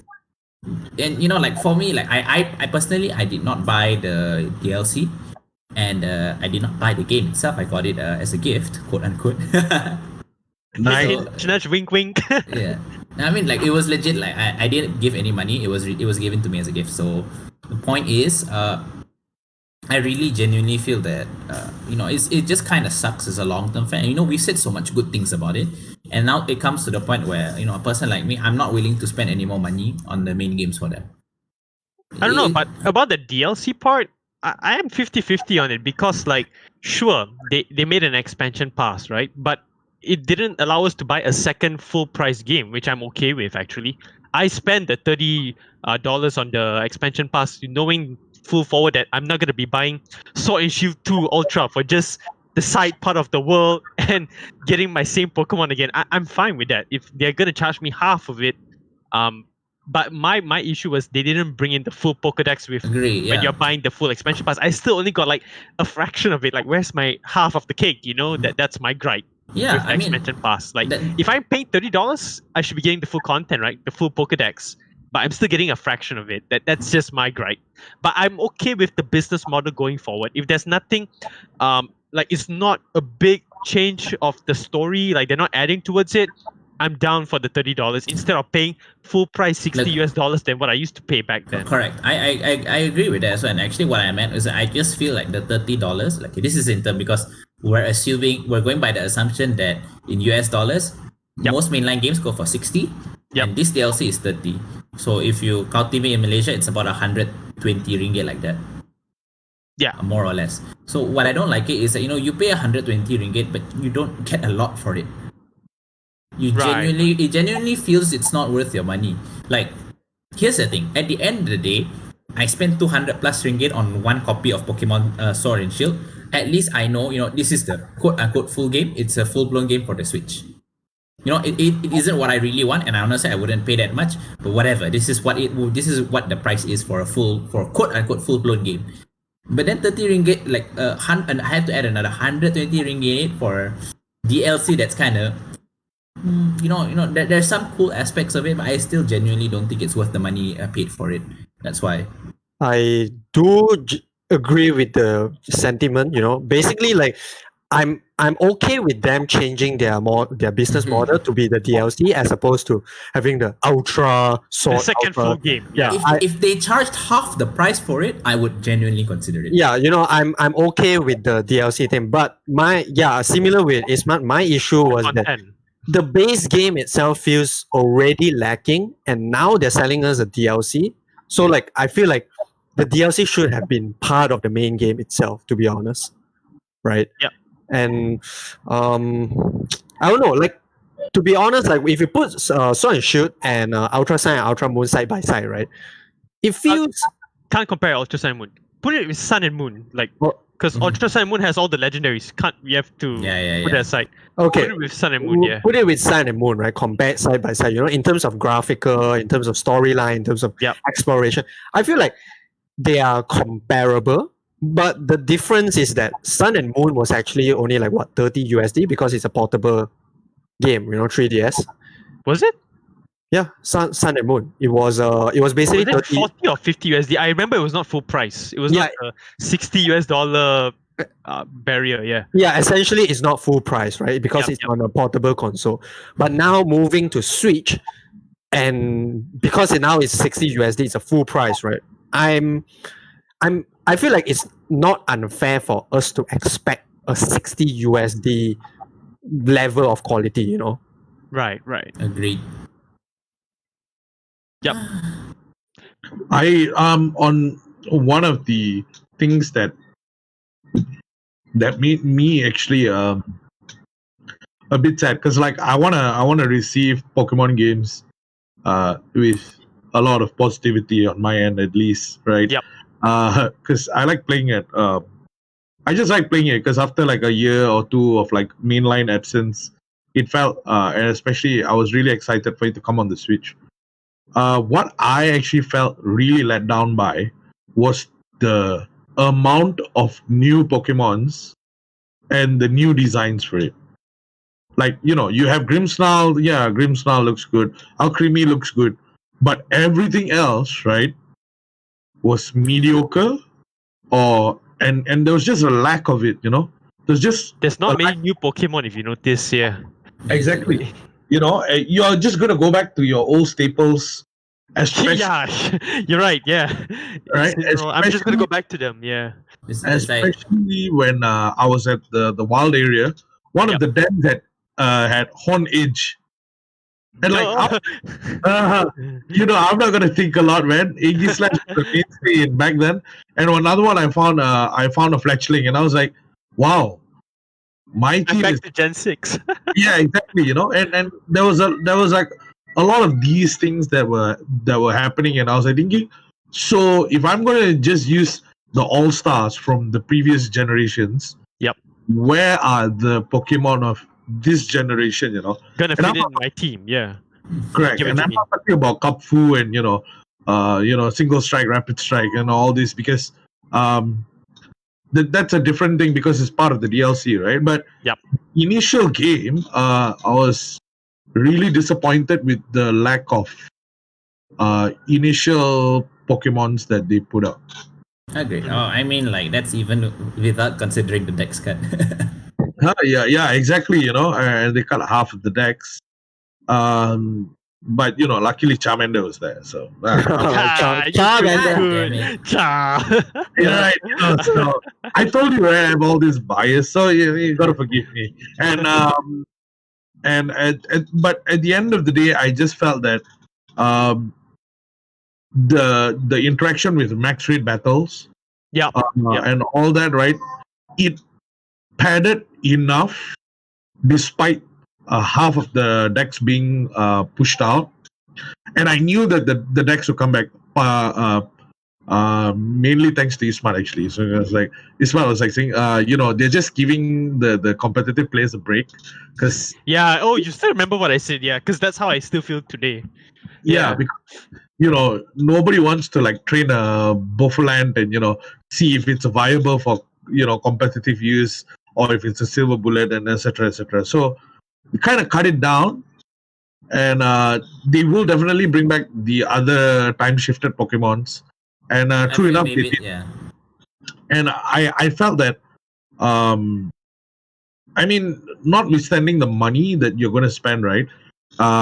Value wise, that's where I felt Sword and Shield Was lacking. was really lacking. I like the max rate battles because you could play with your friends, right?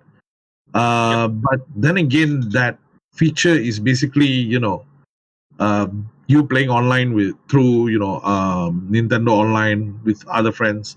But just that max rate battles, it felt like more of like a Monster Hunter kind of thing, Yeah, I get what you mean. Go through a dungeon, then as a team take down the monster. Yeah, give up that same vibes as well. Yeah. Yeah, and then you're not gonna be an idiot that brings in the same Pokemon that your friend is gonna bring in, right? There's gotta be some strategy and synergy involved. Yeah. Yeah. So I like that aspect of it. I actually just wish that max rate battle was like fleshed out. Yeah. Right. It feels more like a chore, honestly, to do.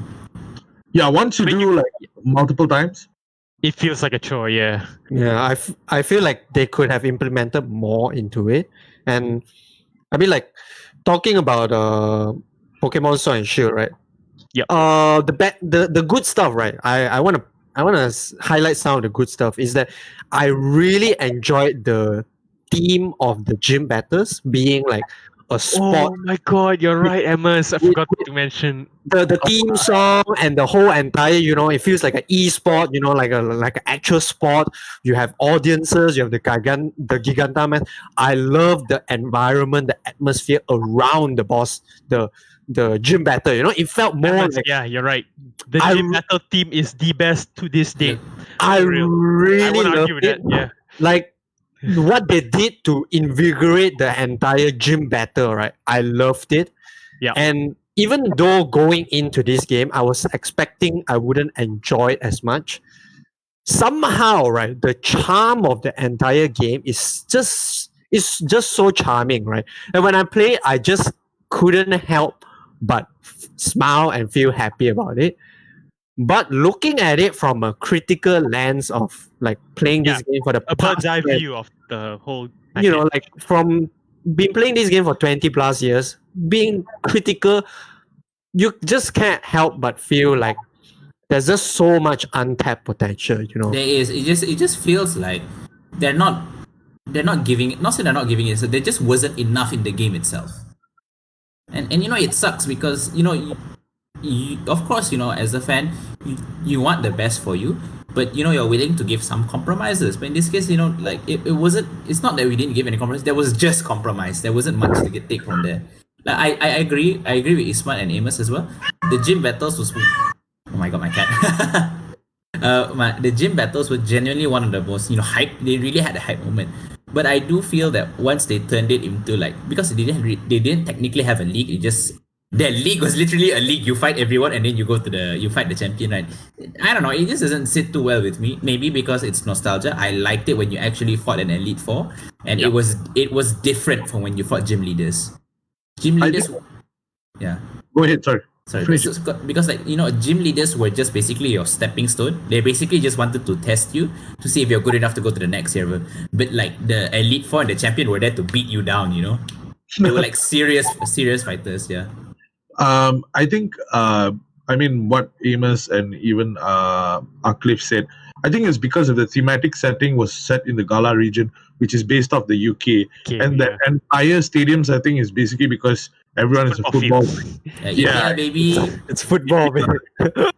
Even the bad guys are basically football hooligans, right? So In a sense, yeah. yeah, so the charm of London was basically that, and I think that's what they were trying to emulate, but to a unsuccessful degree, I feel. It didn't really hit off well. Like I'm just gonna say, up until the first 3 gyms, it's like, I was like, this is okay, like a little bit railroady, but I like the gym battles, I like how it's going, I like what they're trying to tell me. And then after that, it just felt kind of flat. I think this comes back to like what you guys said, right? The lack of content inside this main series game, Sword and Shield. Because I feel like now this is a predicament, right? Because Game Freak has to churn out a game every 1 or 2 years. That's why with the latest announcement by Pokemon themselves, where they're going to release the remakes of Diamond and Pearl and Pokemon Arceus, are developed by 2 different companies. They're not being developed by Game Freak. Which gives, they're outsourcing it. So it gives more... Yeah, that's why I'm optimistically cautious to how we see these new games being released. But if Game Freak does release a next game, we're not even sure if they're developing any as of yet, because there's no news on the mainline series game. I am more intrigued to see what that new mainline series game will be. Yeah, because they would have had more time to cook it up, at least two years at least. I agree. Yeah, so it's just nothing but positive when I see new companies take on Pokemon projects like this Arceus and the Diamond Pearl remix. I agree. Look, okay, the Diamond Pearl remix, I have a bit of 50-50, but I'm just going to say at the very least, the basis of it, which is Diamond Pearl, is a good game. So I'm not worried about that at least. Correct. Yeah. Yeah, I do agree. Like, in fact, I'm going to go so far as to say I'm willing to give Game Freak an extra 1 or 2 years. Yeah, if they can deliver. No, they can take as long as they want, honestly. Exactly. I don't mind if they take a longer period. Basically, Assassin's Creed, right? Or Ubisoft, they're pumping one game every single year. Then they took like a 2-year, 3-year break. Bam! They came in with like a totally new concept that invigorated the series. Yep. We want something like that for Pokemon. I want something like that. That's why, honestly, for me, I'm genuinely more excited over Arceus, like the Pokemon Arceus game, rather compared to the Diamond and Pearl remake. Because I really feel like, that if they're going to step into something new, let's do it, baby. Yeah. But there is one thing holding back like this from going forward, unlike what you said about the Assassin's Creed reference, is because Pokemon is like clockwork, right? They have to release a new generation every 3 years to keep the TCG scene fresh with new Pokemon, new mechanics. That's why they are forced to always come out every 3 years, a new gen. If you look back at the timeline, every 3 years there's a new generation, because they have to keep the TCG in sync as well. They gotta make new plushies. It's a whole ecosystem. It's a whole ecosystem, that's right. So if Game Freak is forced to create new projects and work on remake, it's kind of hard. I can see why it's just, as a programmer myself, it's just hard to give the results that they have to and be consistent with it with each title being released, because they have, like I said, they're working like clockwork. They have a schedule to fix, especially the TCG. It's more crux with the TCG, especially. Maybe it's just the ecosystem needs a fix. Yeah. At the end of the day, right? Pokemon is a business, and as much as we fans have a voice, right? The stakeholders have a bigger voice. Yeah, a bigger voice. Look, like they're not beholden to us. Yeah. Yeah. So it comes to a point when once you're a franchise, once you are probably the biggest franchise in the world, right? You are actually, Pokemon is one of the biggest entertainment franchise in the world. Yeah. Not just franchise, I think just franchise series. It is the biggest, I think. Pokemon is the biggest. It is. Like, if you include the merchandise and everything, it is the biggest. Yeah. So once you've reached that status, right? No matter what the critical thinkers say, right, which is probably at most 20%, right? The 80% of the casual market is just going to lap everything up and say, "Oh yeah, man, that was tasty." Oh yeah, I'm a consumer. I love Pokemon. Yeah. And they're just going to consume everything. And Pokemon, my Nintendo Switch. Oh! So so from that point of view, right? Just looking into the future of Pokemon itself, Arceus was really a fresh take. Oi. Yeah, breath of fresh air. Yeah. Oh, Incineroar is getting angry, isn't it? Probably time, guys. I think that's why we've been at it for 2 hours. My God. Yeah. Time This is so flies, much man. to Oh my talk, God. man.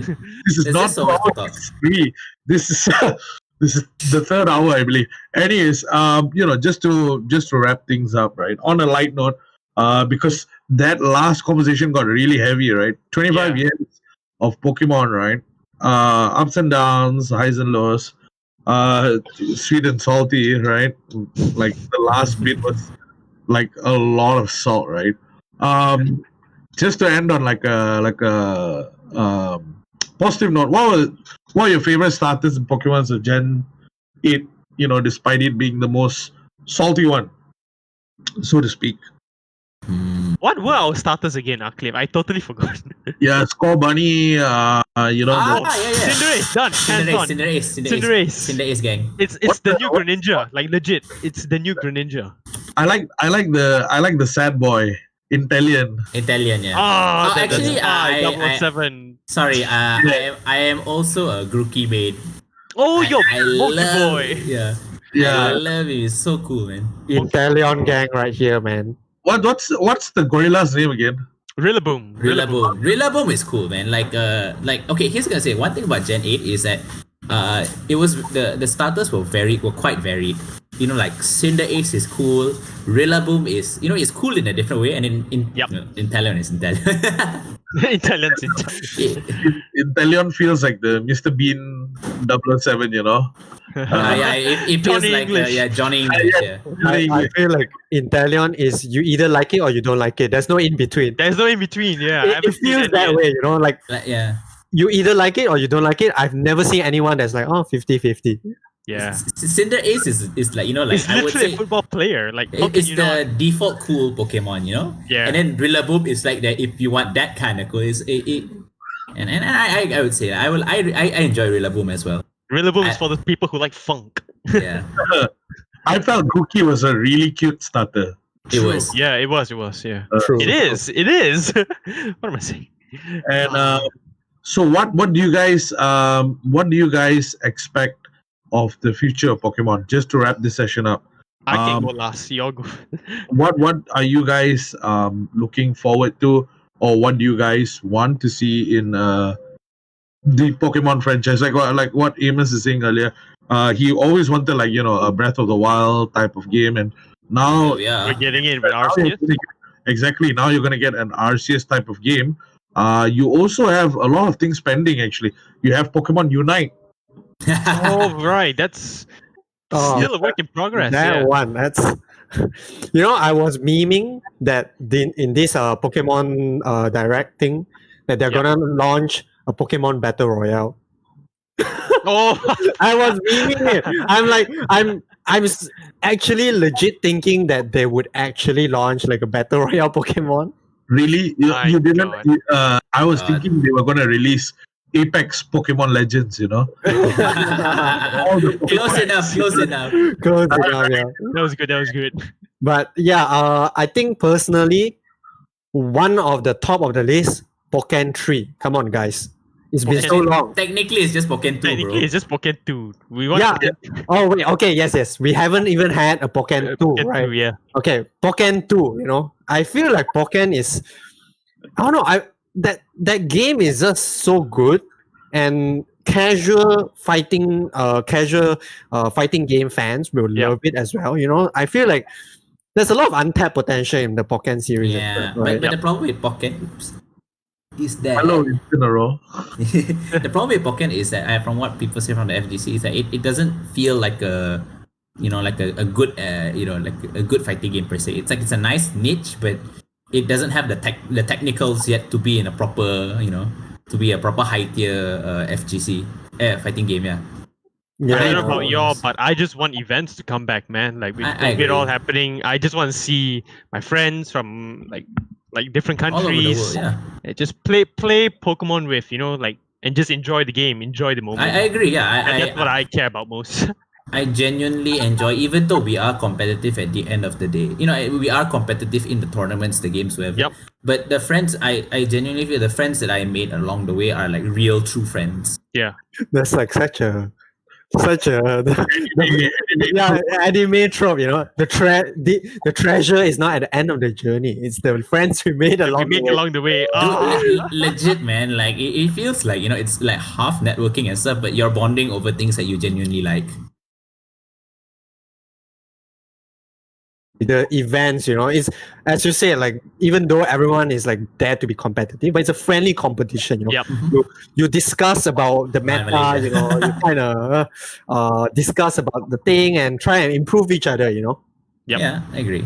I mean, like me and Ismat, we met through Pokemon, and I feel we are good friends and stuff. And we don't have to. We're at the point we don't have to just keep talking about Pokemon. We have other things that we do and stuff. We're still Yeah. friends. That's the point. The funny thing is, actually, we all met through Pokemon, Exactly. There we go. True. right? There we Yeah, you have it, right? I think in terms of like events, yeah, definitely, I like events to come back. I mean, there'll be nothing more interesting than for us to hold another launch event for Brilliant Diamond Shining Pearl, right? Mhm. You know, if all of us could come together again, that would be great. Hopefully, yeah. We'll just see how it goes. And in terms of like gameplay wise, I Up honestly, to you to believe it. yeah, I think I want to see an RPG Pokemon like game. Right. Alright, so you want Mystery Dungeon then? No, it's different. I know what you mean, Cha. Like Yeah. like you level up, then your character progressively gets better. It's 3D world Yeah. with multiple cities you have to go to. Correct. And your choices matter and that kind of thing, you know. Like you have different types of Pokemon to choose from, and leveling each one will be like a different chore in itself. Like right now, all the leveling is kind of like streamlined. Yep. You know, Okay, you get to yeah. level X, evolve day night. You know, Yep. but I think like I want to emulate. I wanted to emulate the what you call this, the anime more. You know, like you have to like battle with it so and so enough. You know, there'll be like conditions to fulfill. Basically, classic Pokemon and JRPG style. Yeah, something like exactly. Yeah. Yeah, but something more. Yeah, exactly. Something more classic, something more refined. You know, with the ability for you to actually put in brain power. You I know, agree. Yeah, it's becoming more of a brain dead kind of game recently. Perhaps, yeah. With all the hand holding, I can agree. Yeah. It's definitely not as difficult as it was before. Like, it's not as difficult. It doesn't give the same Did amount of everything for you. challenge. Like in the new games, Rotom does everything for you, man. Okay, Facts. yeah. I think just to close it off, personally for me, in terms of I do genuinely wish that the mainline games, you know, that because they're going on the remake of Diamond Apple, you know, not say it goes back to its root, but it takes the best of, you know, the previous generations and, you know, puts it forward where like people of all generations can enjoy it, whether you're a casual player, you're a new player, or like you're us, like a competitive player. You have Yep. all these things that, you know, that you can utilize and make use of and enjoy at the end of the day. And in terms of, that's why I'm kind of holding out hope for the remake. I don't know whether it's going to be, I mean, at least I know the storyline and stuff, the setting is all okay, but how the mechanics are and how the game will be for us competitive players will be different. That's what I, you know, that's what's in the dark for me. But, you know, hopefully it's all okay. And then I guess in terms of the different kind of games like the Arceus one and how they're branching out to different things, you know, I genuinely hope they put more resources to it and expand more, or like they just use Pokemon as a basis. Like I think one of the best things I've seen so far is, you know, like for example, let's use Final Fantasy, where it's not all a connected world, but the basis of it is shared throughout the whole, the basis, the themes, you know, like the attacks and like the summons, they're all shared throughout the series. And you know, like, and you know, you that's why you can see in other spin-offs like Dissidia and Tactics, all that stuff. I think Pokemon can do the same as well. And of course, they've kind of sort of been doing it with Pokemon Ranger, Mystery Dungeon, etc. But I believe they can go even further than that. Yeah, I feel like in like Mystery Dungeon and Ranger, right? The problem that I face with those games is that, again, half of the roster is cut out, you know. They have a selected roster, basically. You know, they're not using the entirety of it. But Ismat, your final words? Yeah. Going forward, I think I just want to see like Pokemon at its prime, right? Like, how do I say, where the I don't want to use the term like an elitist, but casuals and the competitive players can like there's a nice merge in between where we can all just enjoy the game and we all just play along together at events. That's just my goal. Like in terms of games wise, I don't know where can they go from here because they've tried everything, right? So I'm okay with them experimenting as long as there's enough depth and content in the game, and I'm okay with it. Yeah. What about you, Amos? Yeah, I feel like I don't know. I'm sort of in the same line as you, where I feel like they need to have a good middle point between the casual and the hardcore audience, right? Yeah. So like like back in Gen 3 you had the Battle Frontier. Everyone has been calling for Battle Frontier, like it's some of these feature where the casual audience like it, they can play around with it, but the hardcore will be like, yo, this is real good, this some really fun end game content. I would want a bit more of this kind of stuff and bring back a lot of the exploration content, personally speaking. Like, Agree. In Sword and Shield, exploration is toned down a lot, I feel. Yeah. Agree. But I guess hopefully in the future Nintendo / Game Freak / Pokemon does something that we as fans, all of us, or at the very least most of us, can enjoy. I am looking forward towards Arceus, Yes. Pokemon Legend. Yeah, I am too. I'm quite looking forward, but I'm just gonna see how it goes. Yeah, I'm, as what Ismat said, optimistically cautious. It's cautiously optimistic, actually. Okay, cautiously optimistic. Yeah. All right, guys. With that, I think we have reached the end of the episode, and I think this is the longest Magic Ringcast episode ever, right? Because it clocks in at roughly about 3 hours 15 minutes. Right. Thank you so much to Ismat and Aqlif, right? Yeah, man. And, 3 always- hours no break complaining about Pokemon. It has always been a pleasure to have both of you, either on Thank you, Chan. podcast or working together with you guys. Always has been a pleasure, right? Amos, outro to the audience. What do you mean? Wait, sorry. Your final message. Oh, good lord! I can't use any different with this guy. Okay. Thanks a lot to everyone who's watching and commented. I'm sorry we couldn't get to like every single of the comments because even without going into the comments, we already reached 3 hours. But as always, thanks a lot for tuning in. Thanks a lot to Ismat and Aqlif for joining us and sharing with us with your experience in the competitive side of things. All of us enjoy Pokemon, even though we kind of talked a lot about Sword and Shield and its bad stuff. We want Pokemon to be the best as it is, as big fans of the series. And that will be all from us. Thank you very much for watching. We'll take you guys next time. All right, thank you guys. This is me, your host, CM Charles, signing out.